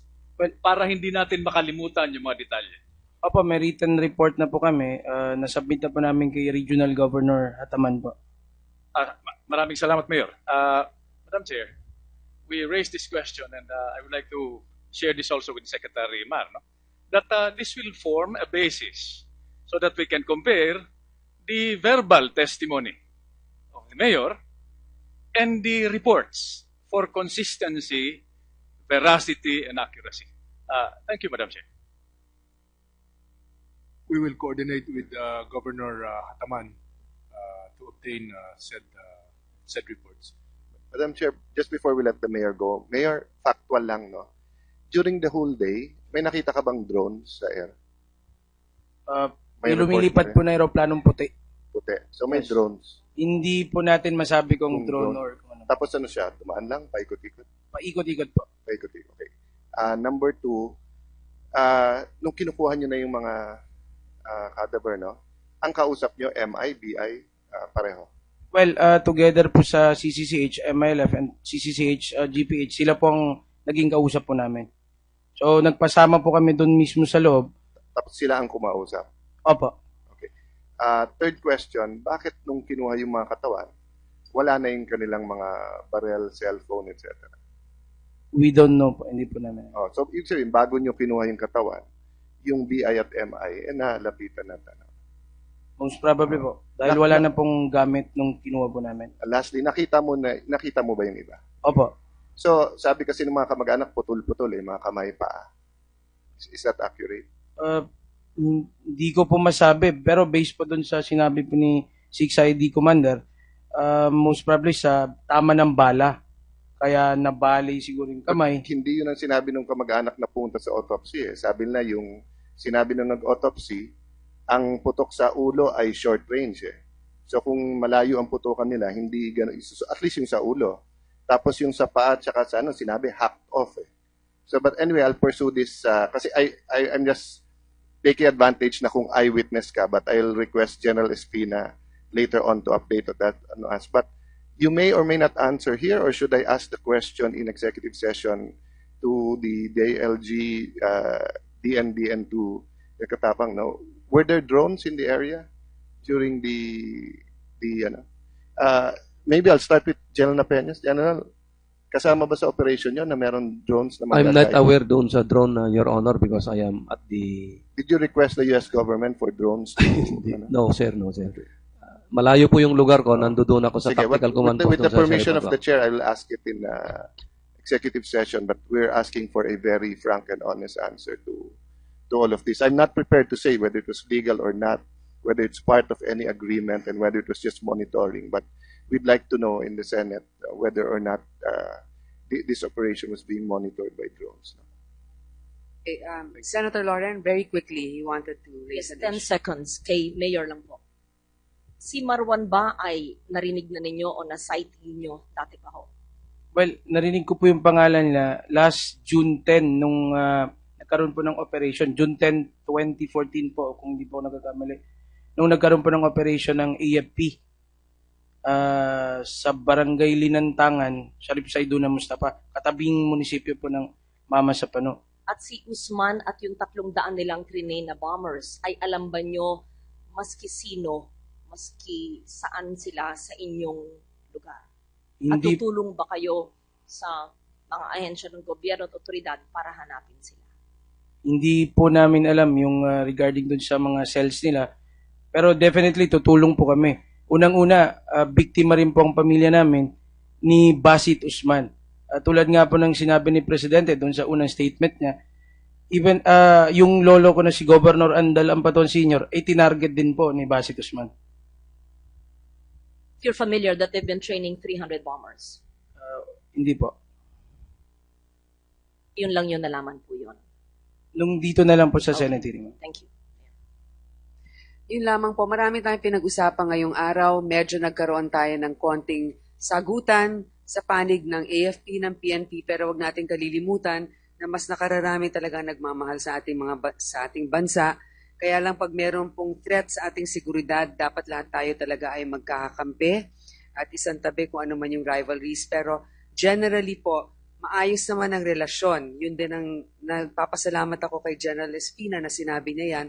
Yun lang nga paminsan-minsan, parang sa isang pamilya, merong magkakapatid na may konting kompetisyon. Pero pagdating sa kung sino man ang nagbabanta sa seguridad ng pamilya, dapat lahat tayo ay magkakasundo. So yun lamang po at magkita tayo muli sa Thursday. This session is now suspended.